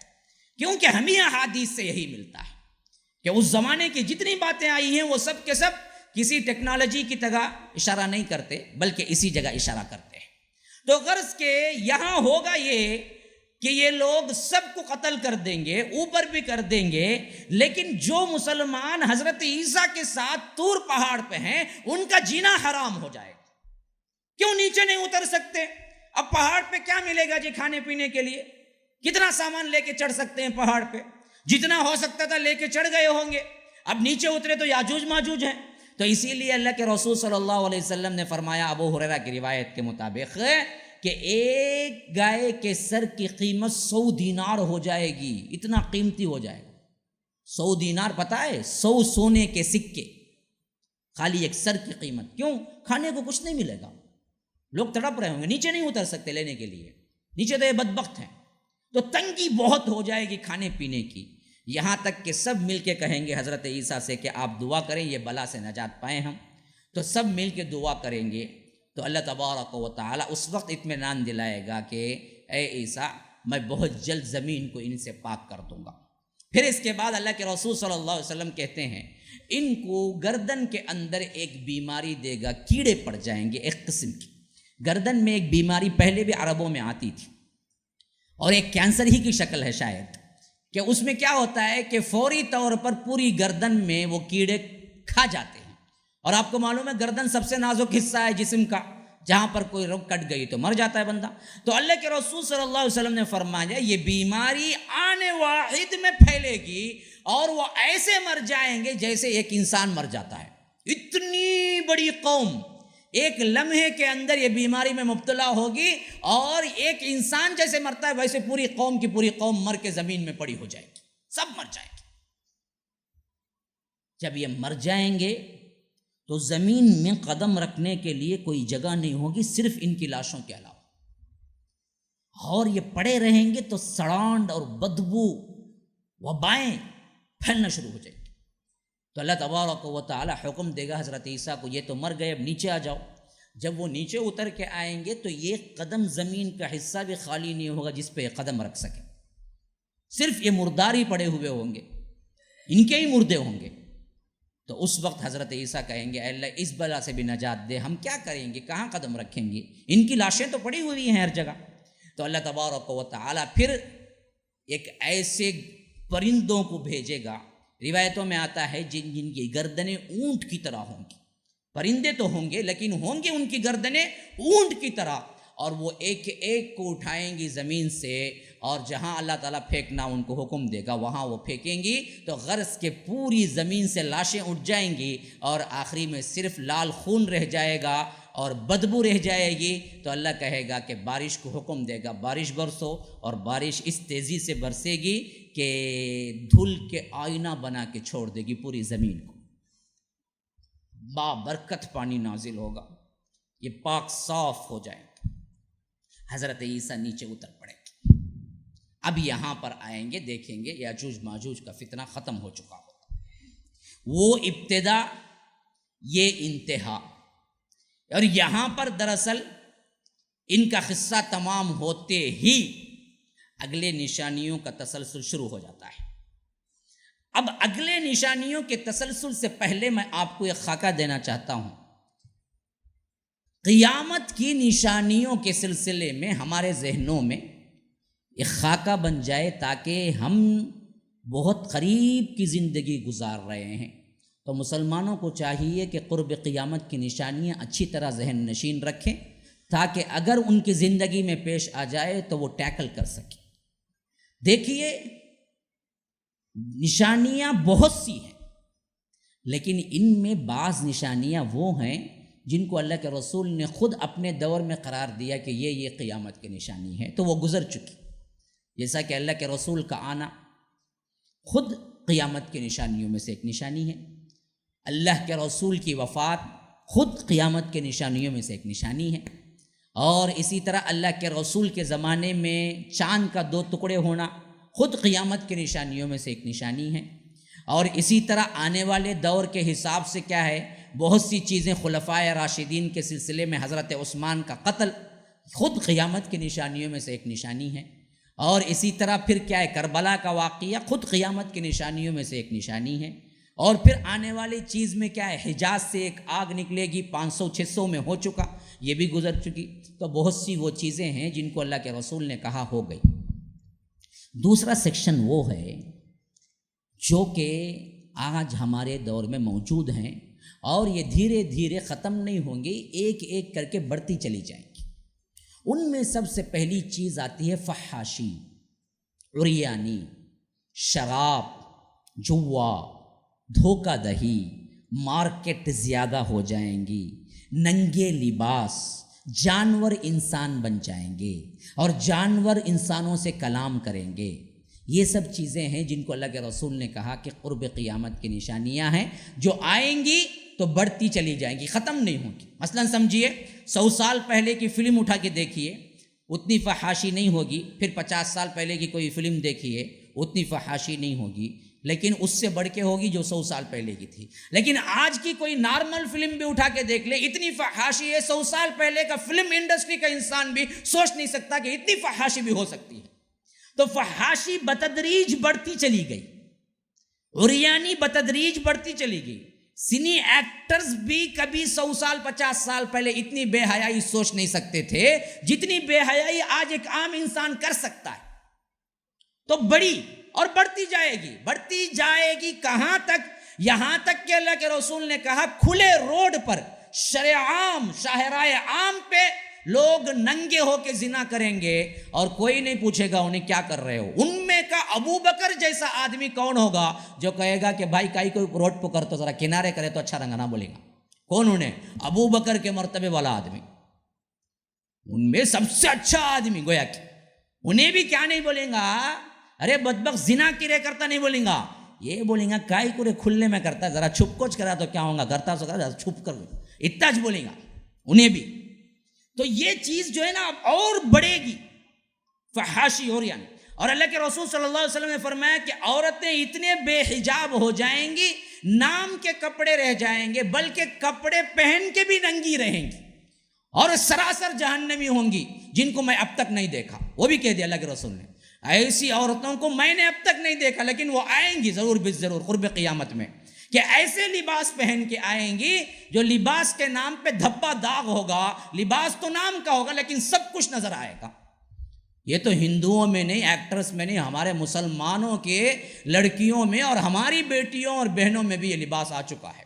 اتنا ٹائٹ لباس پہنتی ہیں، مشکل ہو جاتا ہے کہ جسم ہے یا لباس ہے، اور اس میں بھی ترا یہ کہ برقع بھی ایسی ٹائٹ پہنتی ہیں، گویا کہ کیا ہے، انسان نظریں جھکا لے کہ برقع نہیں ہے، پورا جسم خند و خال نظر آتا، یہ خد و خال پورا نظر آتا، لا حول ولا، یہ چیز ہم میں بھی بڑھ رہی ہے، غیروں میں، لیکن پوری دنیا میں ایک حد تک بڑھ رہی ہے، فحاشی، عریانی۔ اور اسی طرح مالز دیکھو نا ذرا، پرانے زمانے میں ایک ناٹر کا دکان ایک محل لے ہوگا تو ایک بازار، وہاں گیا تو یہاں گیا تو وہاں زندگی گزر جاتی۔ اب کیا کیا نہیں ہے، ایک مال میں 17 تھیٹر کہتے ہو، اس کے اندر ایشیا کا سب سے بڑا کہتے ہونے تھیٹر، اس میں کیا کی کہتے الا بلا کیا کیا ہونا سب ہے، وہ یہ کو چلے جاؤ، وہ فونک چلے جاؤ، وہ وہاں چلے جاؤ، گئے تو گم ہو جاؤ، پتے پورے خالی، جیب خالی، پھر بھی انسان تھکتا نہیں، پھر جاؤں گا بولتا۔ تو بڑے بڑے مال جگہ لے لیے ہیں، اور ان مالوں میں سب سے بڑی بے حیائی اور بیٹھی ہوئی ہیں اوپر مینیج کرنے والی کون؟ خواتین۔ یہ بھی کہہ دیا عورتیں تجارت کو سنبھال لیں گی، مرد گھر میں بیٹھ کو ٹی وی دیکھیں گا، انہیں کام کو جا کو آئیں گی، کیا جی کماؤ کو لایا داں لا کو، بیٹھو گے تو بیٹھیں گا، اٹھو گا تو اٹھیں گا، بچوں کو دھو گا تو دھلاؤں گا، لے جاؤ کپڑے پہنو گا تو پہناؤں گا، یہ اس کا کام ہو جائے گا، وہ اس کا کام ہو جائے گا، انہیں بن ٹھن کو نکلیں گی کسی اور کے ساتھ، انہیں دیکھ لو بیٹھا رہنگا، ہاں برابر کرتی، انہیں کام کو جا کو آتی نا، مجھے تو کام نہیں نا، کیا کریں، ہوتا ہے آج، کوئی بڑی بات ہے، یہ سب عام ہے۔ کئی گھرانوں کو میں خود جانتا ہوں جن کے مرد بیٹھ کے بھیجتے ہیں، بھائی میں جانتا ہوں تو پیچھے آپ کو پوچھ لینا کسے جانتا ہوں، نہیں بولوں گا میں کیا، میں یہ بتا رہا ہوں کہ بہت سے ایسے مرد بے حیا ہیں جو بیٹھ کے بھیجتے ہیں باقاعدہ، اور وہ جاتی بھی ہے کس کے ساتھ، آتی بھی ہے کس کے ساتھ، سوتی بھی ہے کس کے ساتھ، سب معلوم ہے، پھر بھی انہیں نام کا شوہر بن کے پھر لے کو رہتا۔ ارے بے وقوف تیری بیوی کیا کیا کرتی معلوم بھائی، کیا کریں گے، انہیں اتنا کما کو دیتی، میں چپکے سائڈ میں بیٹھتا سو، اس کے کتے کی ہی کتا ہونے، لا حول ولا قوت۔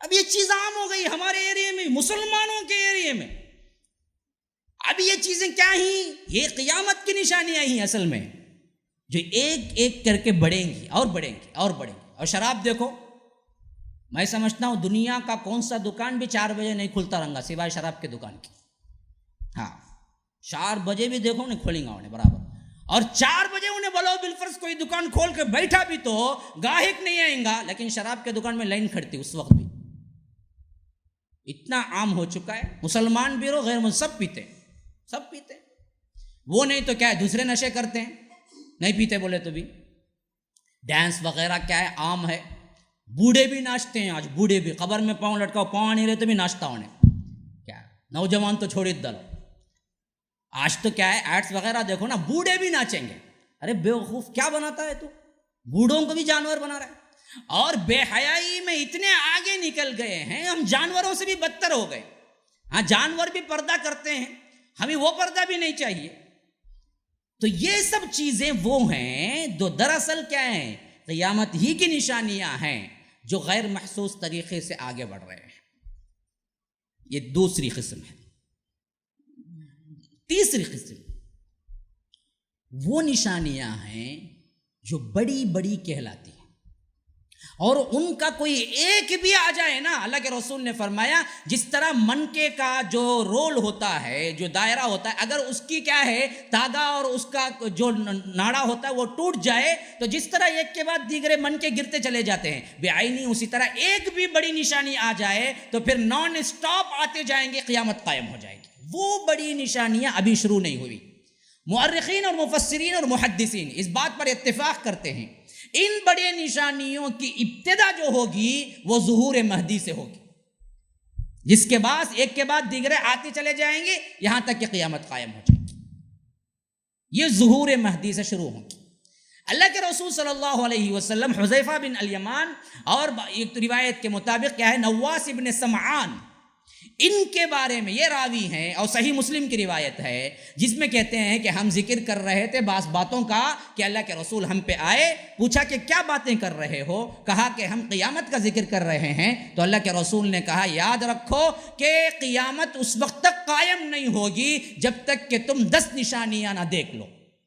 اس وقت بڑی بڑی نشانیاں اللہ کے رسول نے گنوائے، فرمایا ثلاثۃ خسوف، خسف بالمشرق، خسف بالمشرق، خسف بجزیرۃ العرب، بڑے بڑے زمین کے دھسنے اور زلزلے کے 3 واقعات دنیا میں ہوں گے. یہ ایک مشرق میں ہوگا ایشیا کے اندر، ایک مغرب میں ہوگا یورپین کنٹریز کے اندر، ایک جزیرۃ العرب عرب کے اندر ہوگا، امارات متحدہ کے اندر.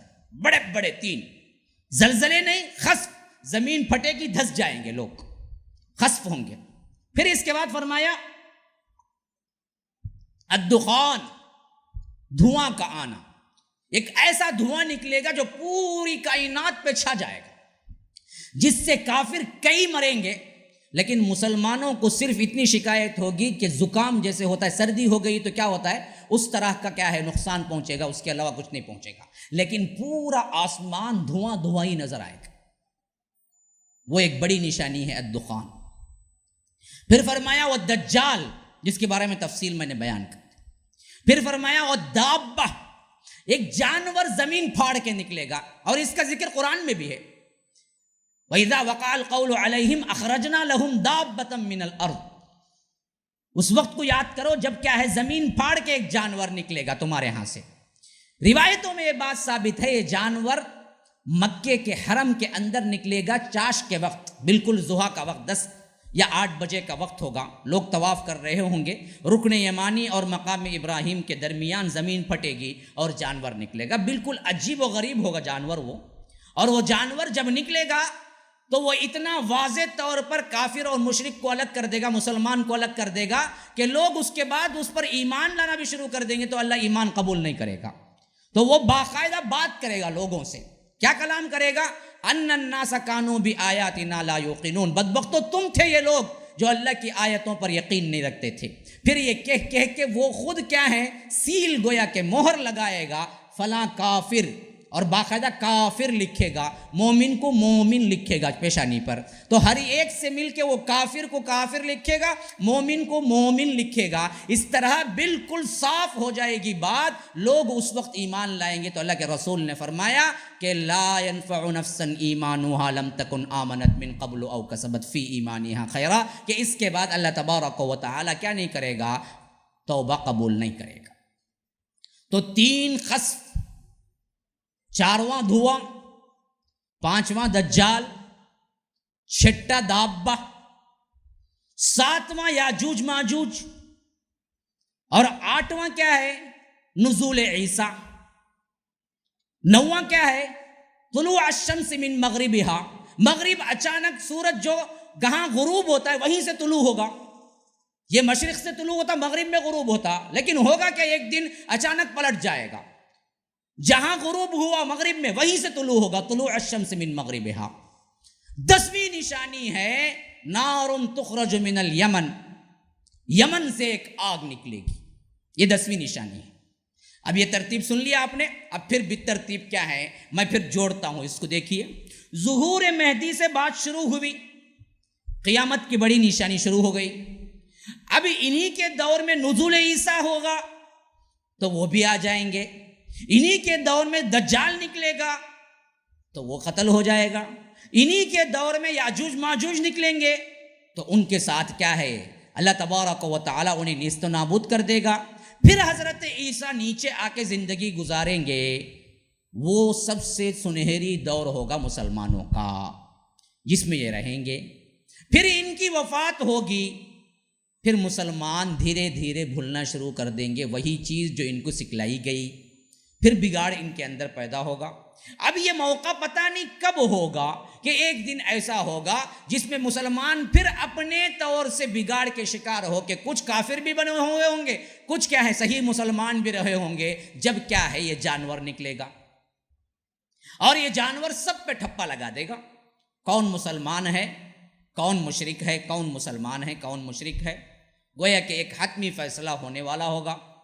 تو ایسا ہی کوئی ایک زمانہ ہوگا، ایک بہت بڑا زمانہ گزر جائے گا جس میں کیا ہے یہ جو نکلا ہے خروج یہ لوگ بھول جائیں گے. تو اچانک طلوع الشمس من مغربها ہو جائے گا. آپ کو معلوم ہے کہ یہ جو سسٹم ہے نا اس کے تحت پورا سسٹم ہے.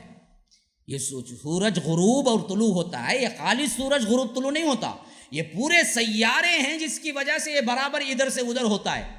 جب اچانک یہ ٹہر کے وہیں سے نکلے گا تو پورا ایک ہنگامہ ہو جائے گا دنیا کے اندر، کیونکہ ہونا بدہی بات ہے. جب وہ ہوگا تو پھر وہی معاملہ ہوگا کہ جو لوگ بگڑے تھے وہ آ کے توبہ کرنے لگیں گے. تو اللہ کے رسول نے کہا کہ نہیں، اس وقت بھی اللہ تبارک و تعالیٰ کسی کی توبہ قبول نہیں کرے گا، کسی کی توبہ قبول نہیں کرے گا. اللہ تبارک و تعالیٰ اس وقت بھی وہ آخری نشانی کہہ دیں گے. پھر اس کے بعد کا وہ عرصہ ہے جس میں دخان کب ہوگا اس کی کوئی تعین کسی حدیث سے نہیں ملتی. یہ دھوئیں کا نکلنا کس زمانے کے تحت ہوگا ہمارے پاس کوئی حدیث نہیں ہے. صرف اتنا معلوم ہے کہ دھواں نکلے گا جس سے کافر مریں گے اور مسلمانوں کو زکام کی طرح نزلہ ہوگا، بس اس کے علاوہ کچھ نہیں ہوگا. یہ کب ہوگا واقعہ ہمیں کوئی تعین نہیں ملتی. لیکن اس کے بعد کا وہ عرصہ ہے جس میں اللہ کے رسول صلی اللہ علیہ وسلم نے ہمیں خبر دی کہ وہ جو مسلمان ٹھہرے تھے بعض حضرت عیسیٰ کے زمانے میں، یہ بھی اتنے خراب ہو جائیں گے کہ ان کو نماز روزہ کیا ہے یہ بھی نہیں معلوم ہوگا، وہی بھول جائیں گے.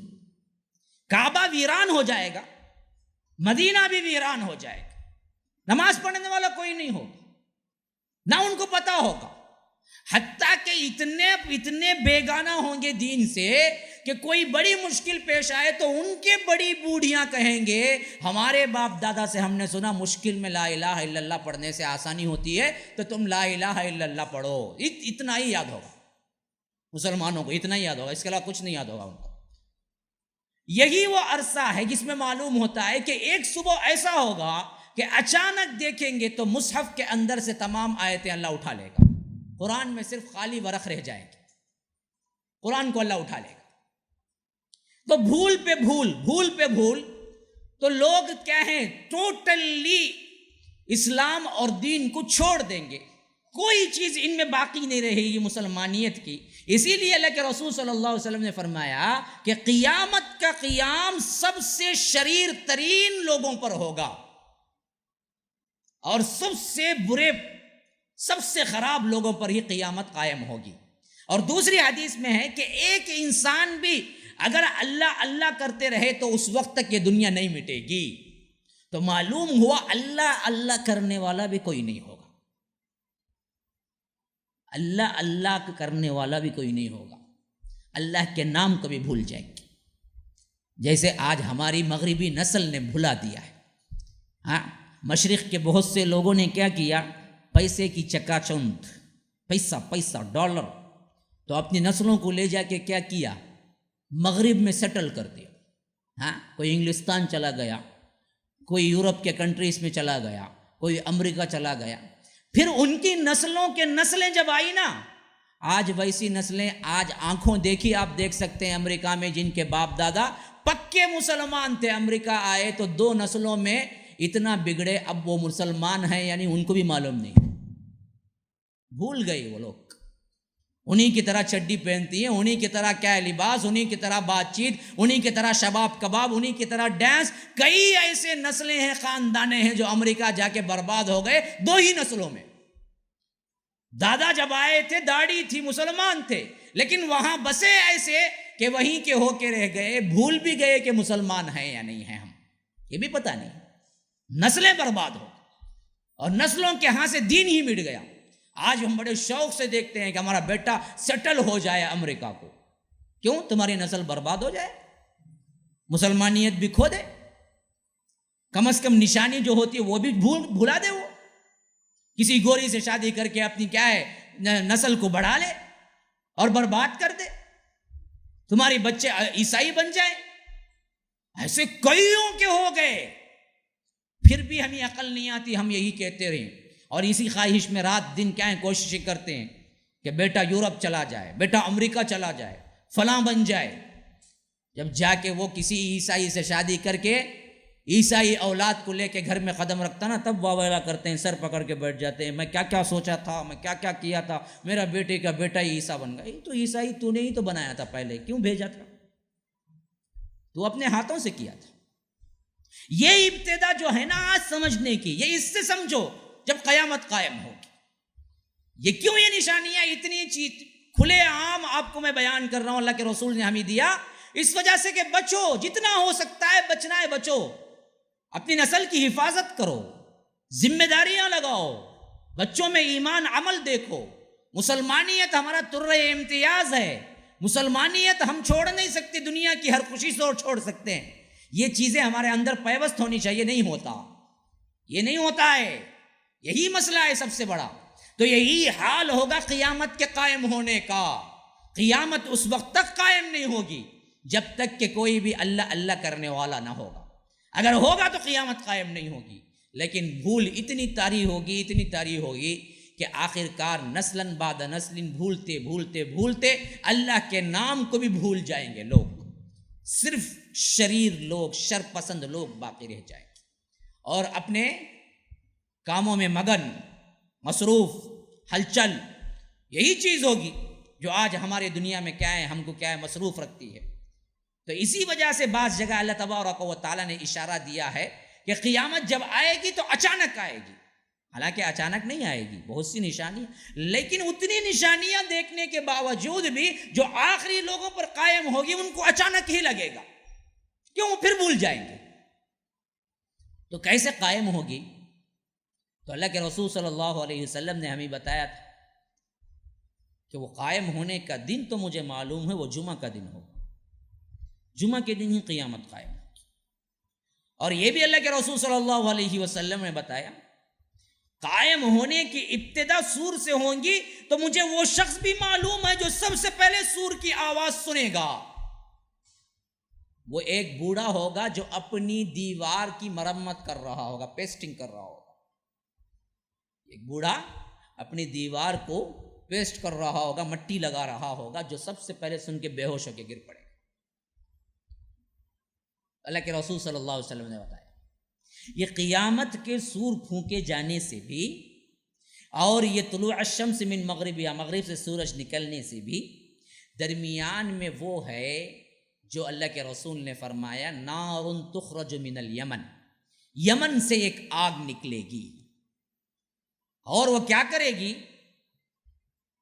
وہ آگ لوگوں کو بھگا بھگا کے شام میں لے جا کے سیٹل کرے گی، پوری دنیا سے کھینچ کھینچ کے لے جائے گی انہیں شام، اور ایسے پیچھے لگے گی تو فرمایا کہ تقیل معہم حیث قالوا تبیت معہم حیث باتوا، جہاں یہ قیل اللہ کریں گے وہاں یہ قیل اللہ کرے گی، جہاں یہ رات گزاریں گے وہاں یہ رات گزارے گی، چھوڑے گی نہیں، پیچھے پیچھے چلے گی ان کے وہ آگ، اور انہیں لے جا کے دنیا کے کونے کونے سے لے جا کے حشر میں جمع کرے گی جو شام ہوگا۔ تو اس سے معلوم ہوتا ہے کہ دو حشر ہیں ہمارے اصل میں، ایک حشر ہے دنیا کا، ایک حشر ہے آخرت کا۔ قبر سے اٹھنے کے بعد جہاں جمع ہوں گے نا وہ آخرت کا حشر ہے، دنیا ہی کی زندگی میں ایک جگہ جمع ہوں گے وہ ہے دنیا کا حشر، اور وہ حشر ہے شام کا علاقہ۔ پوری کائنات میں سے جتنے لوگ بکھرے ہوئے ہوں گے ان سب کو کھینچ کھینچ کے لے جائے گی یہ آگ۔ کہاں لے جائے گی؟ اصل وہاں پر جہاں پر اللہ کے رسول نے حشر ہونے کا اعلان کیا، شام۔ اور اللہ کے رسول ذکر کرتے ہیں مسلم کی روایت کے مطابق جانے والوں میں بھی کئی فریق ہو جائیں گے، بعض لوگ ہوں گے وہ جن کے پاس سواریاں ہوں گی، وہ بھی چلیں گے، لیکن تنگی کی وجہ سے کبھی چلنا بھی پڑے گا، کبھی سوار بھی ہونا پڑے گا۔ بعض لوگ وہ ہوں گے جو سوارے پر دو اشخاص تیار ہو کے بیٹھ کے جائیں گے، جگہ نہیں ملے گی۔ بعضوں کے پاس کیا ہوگا، ایک سواری ہوگی، تین ہوں گے، مشکل پڑ کے جائیں گے۔ بعضوں کے پاس کیا ہوگا، 4 ہوں گے، ایک سواری ہوگی۔ بعضوں کے پاس کیا ہوگا، 4 نہیں بلکہ 10 افراد ہوں گے، ایک سواری ہوگی۔ بعضوں کے پاس کچھ بھی نہیں ہوگا، انہیں صرف آگ ہی ڈھکیل کے لے جائے گی۔ آگ آئے گی، آگ کے ڈر سے بھاگیں گے، جہاں رکیں گے آگ بھی وہیں رکے گی، انتظار کرے گی۔ قیل اللہ بولتے ہیں دوپہر کے کھانے کے بعد سونے کو۔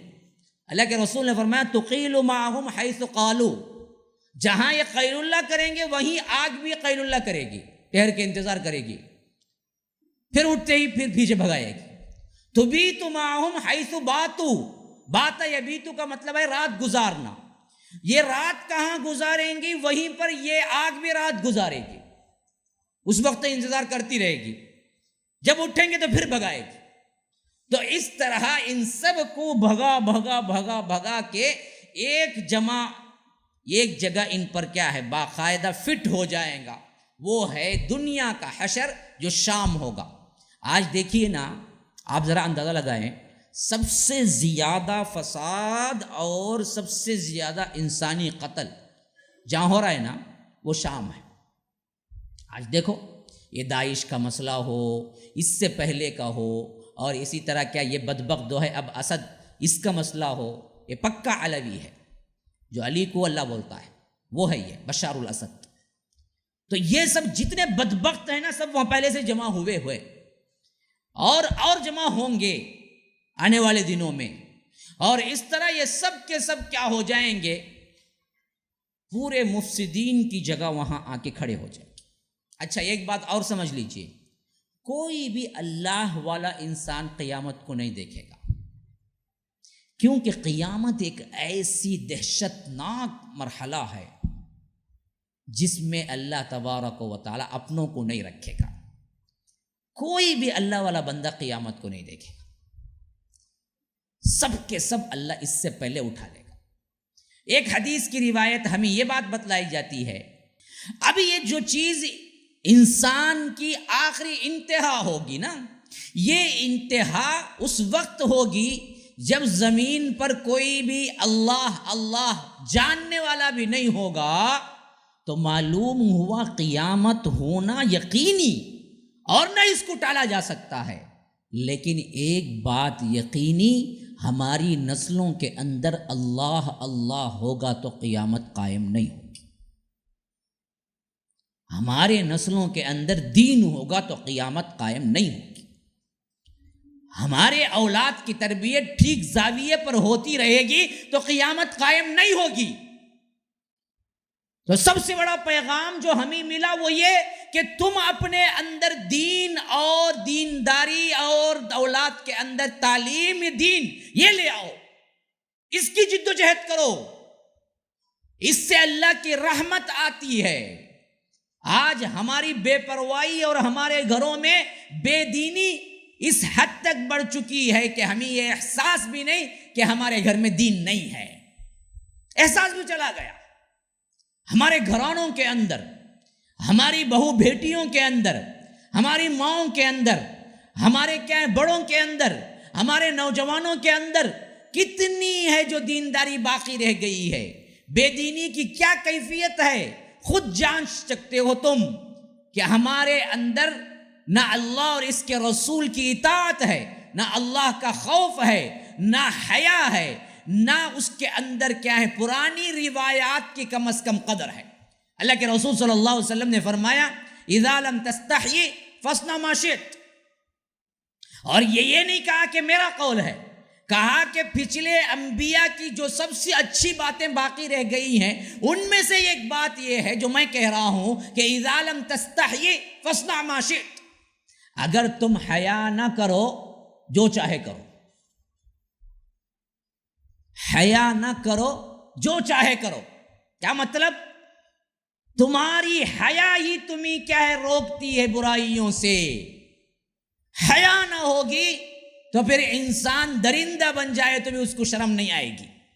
آج یہی درندگی ہے جو ہمارے نوجوانوں کو لپیٹ میں لے رہی ہے، ہمارے لڑکیوں کو اور ہمارے گھروں کو، ہمارے ماؤں بہنوں کو اتنی بے حیا کر گئی ہیں کہ ایک ساتھ بیٹھے سنیما اور ایک ساتھ بیٹھے پکچر، ایک ساتھ بیٹھے سیریل خود دیکھتے ہیں اور جوں تک نہیں رینگتی کہ یہ وہ فحاشی کی سین ہے جو مل بیٹھ کے نہیں دیکھ سکتے، حرام ہے۔ اس کا مطلب ہے کہ اکیلے اکیلے بہت دیکھو، نہیں، وہ تو ہو ہی نہیں، مل بیٹھ کے تو کبھی نہیں، لیکن احساس نہیں۔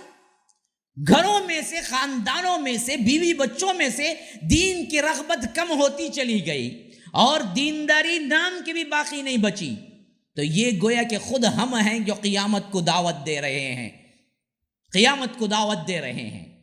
اس کے لیے تمہارا سب سے اہم چیز جس پر تمہیں کیا ہے متوجہ ہوشیار ہونا ہے، وہ کیا ہے؟ گھر کے اندر دین لاؤ۔ شادیاں ہوتی ہیں 6 مہینے نہیں رہ پاتے، طلاقیں ہوتی ہیں، شادیاں ہوتی ہیں بڑے دھوم دھام سے، 3 مہینے نہیں رہ پاتے، میاں بیوی الگ ہو جاتے ہیں. ہر ایک شاکی ہے ہر ایک سے. بیوی شاکی ہے شوہر سے, شوہر شاکی ہے بیوی سے. کیوں؟ بچے شاکی ہیں باپ سے, باپ شاکی ہے اپنی اولاد سے. کیوں؟ کتاب و سنت پہ چلنے والا کوئی نہیں ہے, کوئی نہیں ہے. سب اپنے حق کا نعرہ مارتے ہیں, دوسروں کے حقوق دینے کے لیے تیار نہیں ہوتے. ورنہ تو وہ زندگی جو رسول اللہ صلی اللہ علیہ وسلم نے دی تھی وہ تو ایک کامیاب زندگی تھی میاں بیوی کی, لیکن اب زیادہ تر ٹوٹتی ہوئی نظر آتی ہے. کیوں؟ اس وجہ سے کہ حقوق ادا کرنے کے لیے تیار نہیں, بلکہ پہچانتا بھی نہیں کوئی بندہ. دینداری ختم, نہ کوئی سیکھتا ہے, نہ کوئی سمجھتا ہے, نہ کوئی عمل کرتا ہے, اپنی منمانی کرتا ہے, تو رشتے ٹوٹ جاتے ہیں. یہی حال بچوں کی تربیت کا بھی ہے, یہی حال کیا ہے بڑوں کے ادب کا بھی ہے. جہاں بھی جاتا ہوں نا میں, مجھ سے اپیل ہوتی ہے کہ مولوی صاحب ماں باپ کے احترام و خدمت کو کوئی واز بولو. اب میں تقریباً 2-3 جمعہ تقریباً میں لگاتار باہر رہا ہوں, تو وہاں کے جو منتظمین ہوتے ہیں مجھ سے بولتے ہیں کہ ماں باپ کی خدمت اور اہمیت پر گفتگو کرنا نہ بھولیے. میں ان سے یہی پوچھتا ہوں, وہ اولاد ہی کیا جو ماں باپ کی اہمیت اور احترام نہ رکھے, تو پھر بڑے کیسے بنی؟ خراب تو آپ نے کیا. جب بچپن میں ڈالتے تو وہ آج یوں نہیں ہوتی. ہر باپ شاکی ہے اپنی اولاد سے, کہتا ہے کہ ذرا مولوی صاحب اسے سدھارو, یہ مجھے اہمیت نہیں دیتا. ایک یہ واقعہ ہے, ایک وہ واقعہ ہے جہاں حسن بصری کا آتا ہے رحمہ اللہ کا, جبکہ وہ پورے اپنے عروج کے زمانے میں تھے. جب مسجد کوفہ میں بیٹھتے تھے تو بغیر مائک کے, مائک تو اس زمانے میں نہیں تھا نا, بغیر مائک کے وہ تقریباً 1000-2000 کو درس دیتے تھے. 1000-2000 افراد کو درس دیتے تھے. اتنی اونچی آواز تھی کہ درس میں بیٹھا ہوا آخری انسان بھی ان کی آواز سنتا تھا, اور ان کے درس میں بادشاہ بھی آ کے بیٹھا کرتے تھے. اتنا بڑا انسان بن چکا تھا, وہ وقت کا امام تھا, ان کے فتوے چلتے تھے. اور یہ وہ علم تھا جو انہوں نے صحابہ سے خود حاصل کیا تھا. ام سلمہ کا دودھ پیا تھا حضرت حسن بصری رحمہ اللہ نے. حضرات صحابہ سے انہوں نے باقاعدہ تعلیم پائی تھی. اتنا اونچا مقام ملا تھا, کوفے کے سب سے بڑے امام تھے. آواز اتنی اونچی, تقاریر اتنی اونچی تھی کہ 2,000 کا مجمع سنتا تھا. لیکن وہ اپنی ماں سے ملنے جاتے تو اتنی پست آواز میں گفتگو کرتے تو ماں کو پوچھنا پڑتا, بیٹا تم نے کیا کہا ہے. 2-3 مرتبہ کہنے کے بعد ماں کو بات سمجھ آتی. ان کے شاگرد جو ساتھ میں تھے انہوں نے پوچھا, امام آپ تو کیا ہے اتنی اونچی آواز سے گفتگو کرتے ہیں, بات کرتے ہیں, 2,000 کے مجمع کو آپ ٹیکل کرتے ہیں, لیکن ماں کے پاس اتنی پست آواز سے بات کرتے ہیں کہ انہیں 2 بار پوچھنا پڑتا ہے کہ تم نے کیا کہا. کہ کہا کہ بیٹا یہ وہ حساب ہے, یہ وہ مقام ہے جہاں پر شاید میں سمجھتا ہوں کہ میری آواز بلند ہونے سے میرے اعمال غارت نہ ہو جائیں. یہ میری ماں ہے جس کے لیے اللہ نے کہا کہ اپنے کندھوں کو جھکا کے رکھو. اللہ نے اپنے لیے بھی نماز میں نہیں کہا کہ کندھوں کو جھکا کے رکھو, لیکن ماں باپ کے سامنے کھڑے ہونے کو اولاد کو تربیت یہ دی کہ کہا کہ ماں باپ کے سامنے کھڑے ہو تو کندھوں کو اونچا نہیں رکھنا, جھکا کے رکھنا, جھکا کے رکھنا. وخفض جناحک, جھکا کے رکھو. تو حسن بصری جیسی شخصیت اتنے بڑے امام ہونے کے باوجود اپنی ماں سے ملاقات کرتے تو ایسے ملاقات کرتے گویا کہ ایک خدمتگار غلام ہو. یہ تربیت کہاں سے آئی؟ کون تھی یہ چیز جو ان کو بنایا تھا؟ یہی دین, یہی علم. صابر و شاکر کی مثالیں آپ نہیں دیکھتے. ہمارے چھوٹی نمک کم ہے, میاں بیوی کے درمیان جھگڑا یہاں تک ہوتا ہے کہ طلاق کی نوبت آتی ہے. میں آپ کو سناؤں, ابو طلحہ ام طلحہ میاں بیوی, اللہ ایک بچہ دیتا ہے. ابو طلحہ کام کو گئے ہوئے ہیں اور بچہ مر جاتا ہے. کام سے جب شام واپس آتے ہیں ابو طلحہ, وہ بچے کو چھپا دیتی ہیں کچھ اور جگہ میں, ان کو کھانا رکھتی ہیں, بہت بن سور کے ان کی پوری خدمت کرتے ہیں, حتیٰ کہ رات میں وہ ان کے ساتھ بستر پہ آرام سے سوتے ہیں. صبح سویرے جب فجر کی نماز کے وقت اور تہجد کے وقت اٹھتے ہیں تو ام طلحہ کہتی ہیں کہ دیکھو کسی نے کوئی آپ سے قرض دیا ہے اور اس کے بعد وہ دوبارہ مانگ لے تو کیا آپ اس کو دینے میں تردد محسوس کریں گے، مشکل پڑیں گے؟ تو ابو طلحہ کہتے ہیں کہ نہیں جی، ایک ایسی بات ہے، ایمان کا تقاضا یہی ہے کہ کسی کو میں نے قرض کسی سے لیا ہے اور اس کو مانگ رہا ہے تو ہم کو واپس دے دینا ہے، اس میں کیا پریشانی؟ تو کہا کہ دیکھو اللہ نے تمہیں بھی ایک چیز دی تھی بیٹا، وہ کل رات اللہ نے لے لیا، اس وجہ سے تم کیا صبر کرنا۔ کون ہے؟ ایک عورت کیسے ٹیکل کر رہی ہے دیکھیے اپنے میاں کو، اور باوجود بیٹے کے وفات پر ہے کوئی آج ایسی عورت جو ایسے تحمل سے کیا ہے اپنے شوہر سے پیش آئے؟ کون سی چیز تھی جو ان کو ایسے سکھا دی؟ ابو طلحہ حیران رہ جاتے ہیں، یہ کیا کہہ رہی ہو تم؟ کل رات سے میرا بچہ مرا ہے اور تم اتنے خوشباش اور مجھے پوری خدمت کی اور میں نے کیا ہے رات پوری سکون سے گزاری۔ کہا کہ ہاں میں آتے ہی بتا دینا ہی چاہتی، لیکن میں نے سوچا کہ تم پریشان ہو جاؤ گے، تم پریشان ہو جاؤ گے اور مجھے تمہیں پریشان کرنا نہیں تھا، اس وجہ سے میں نے صبح رات پورا سکون سے تمہیں سونے دیا، اب صبح بتلا رہی ہوں۔ وہ اللہ کے رسول کے پاس پہنچتے اور کہتے ہیں کہ اللہ کے رسول میری بیوی نے میرے ساتھ یہ کیا ہے۔ تو اللہ کے رسول کہتے ہیں کہ واہ کیا واہ، واقعتاً کیا بردبار بیوی ملی ہے تمہارے لیے، جاؤ میں دعا کرتا ہوں کہ اللہ تمہیں اور ایک نیک اولاد دے، اور دوسری اولاد وہ ہوتی ہے جو عائشہ نام کی فقیہ بنتی ہے اور بڑے بڑے اماموں کے امام بنتی ہے، ابو طلحہ کی دوسری بیٹی۔ تو اس طرح گھروں کے اندر تم ٹیکل کرو گے، قرآن و سنت کے مطابق چلو گے تو تمہیں جنت کا ماحول سا نظر آئے گا۔ لیکن ہے کہیں چھوٹی چھوٹی باتوں پر، چھوٹی چھوٹی جھگڑوں پر کیا کیا نہیں ہو جاتا ہے ہمارے، کیوں علم نہیں ہے۔ یاد رکھو یہی وہ کاز ہے جو آخرت تمہارے لیے قیامت کا قیام عمل میں آئے گا۔ ہم اپنے اولاد کی تربیت سے غافل ہیں، اپنے گھروں کی تربیت سے غافل ہیں، اپنی بیویوں کی تربیت سے غافل ہیں، اپنے ماں باپ کے ادب سے غافل ہیں۔ یہ علم ہے جو انسان کو سکھاتا ہے، اس کو نہیں چھوڑنا ہے۔ تو اسی وجہ سے میں نے قیامت کی نشانیاں مسلسل بیان کی ہیں، تاکہ کیا ہے یہ علم ہو جائے کہ ہم کس دور میں گزار رہے ہیں اپنا جینا۔ ایسا وقت ہے کہ اگر تم اٹھو دین کے کام کے لیے اور اپنی زندگی کھپا دو تو اس وقت کام کرنے والا 100 شہیدوں سے زیادہ ثواب پانے والا ہے۔ ہاں، جب سنت مری جا رہی ہو، کتاب و سنت اجنبی بن جائے، تو اللہ کے رسول نے صاف اعلان کیا بدأ الاسلام غریبا وسیعود کما بدأ فطوبى للغرباء۔ ایک زمانہ تھا اسلام بالکل اجنبی شروع ہوا، اور ایک زمانہ آئے گا پھر اجنبی بن جائے گا، اور اس وقت دین کے کام کرنے والوں کے لیے، ان اجنبیوں کے لیے بشارت ہے، طوبہ طوبہ، بہت بڑی خوشخبری ہے۔ آج اٹھ کے دین کے لیے اپنا وقت لگاؤ، اپنا پیسہ لگاؤ، اپنا تن من دھن لگاؤ۔ یہ وہ وقت ہے جس میں تمہیں کام کرنے کا 100 گنا بڑھ کے اجر دینے کے لیے اللہ تیار ہے، کیونکہ سنت مٹی جا رہی ہے۔ تو یہ اوقات میں ہم اپنے آپ کو نہ سنبھالیں گے تو ہماری دنیا بھی ختم، دنیاوی زندگی بھی ختم، بربادی پریشانی کے علاوہ کوئی چیز ہاتھ نہیں آئے گی میرے بھائیوں۔ تو دین کو اہمیت دو، سیکھو، اپنی نسل کو بناؤ۔ نسل کو اللہ نے ایک بیٹا بھی دیا ہے، کروڑوں مالیت سے زیادہ وہ قیمتی ہے، کروڑوں روپیے صرف کر کے بھی تم ایک بیٹا حاصل اپنا نہیں کر سکتے۔ تو اللہ نے جن کو اولاد دی ہے وہ بڑے خوش قسمت ہیں، اور ان پر بھاری ذمہ داری ہے کہ وہ اپنی نسلوں کو اس حد تک دین دے کے جائیں تو تمہارے جانے کے بعد تمہارے اگلی نسلیں جو آئیں گی وہ بھی اس دین کو نہ بھولیں گی۔ یہ چیز ذہنوں میں بٹھانا ہے، نسلاً بعد نسل کام ہو۔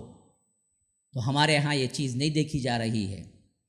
تو یاد رکھیے یہی فساد ہے جو آخر جا کے کیا بنے گا، کوئی انسان اللہ کو یاد رکھنے والا بھی نہیں ہوگا۔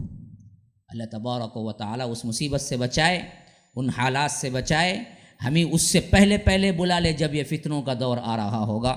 اللہ تبارک و تعالی جب تک رکھے، ایمان اور اسلام پہ رکھے، جب اللہ تبارک و تعالی بلا لے تو تو ہماری زبان پہ کلمہ توحید لا الہ الا اللہ ہو. ھذا وباللہ التوفیق صلی اللہ وسلم علی نبینا محمد. اسأل اللہ لی ولکم ولسائر المسلمین من کل ذنب فاستغفروه انہ هو الغفور الرحیم.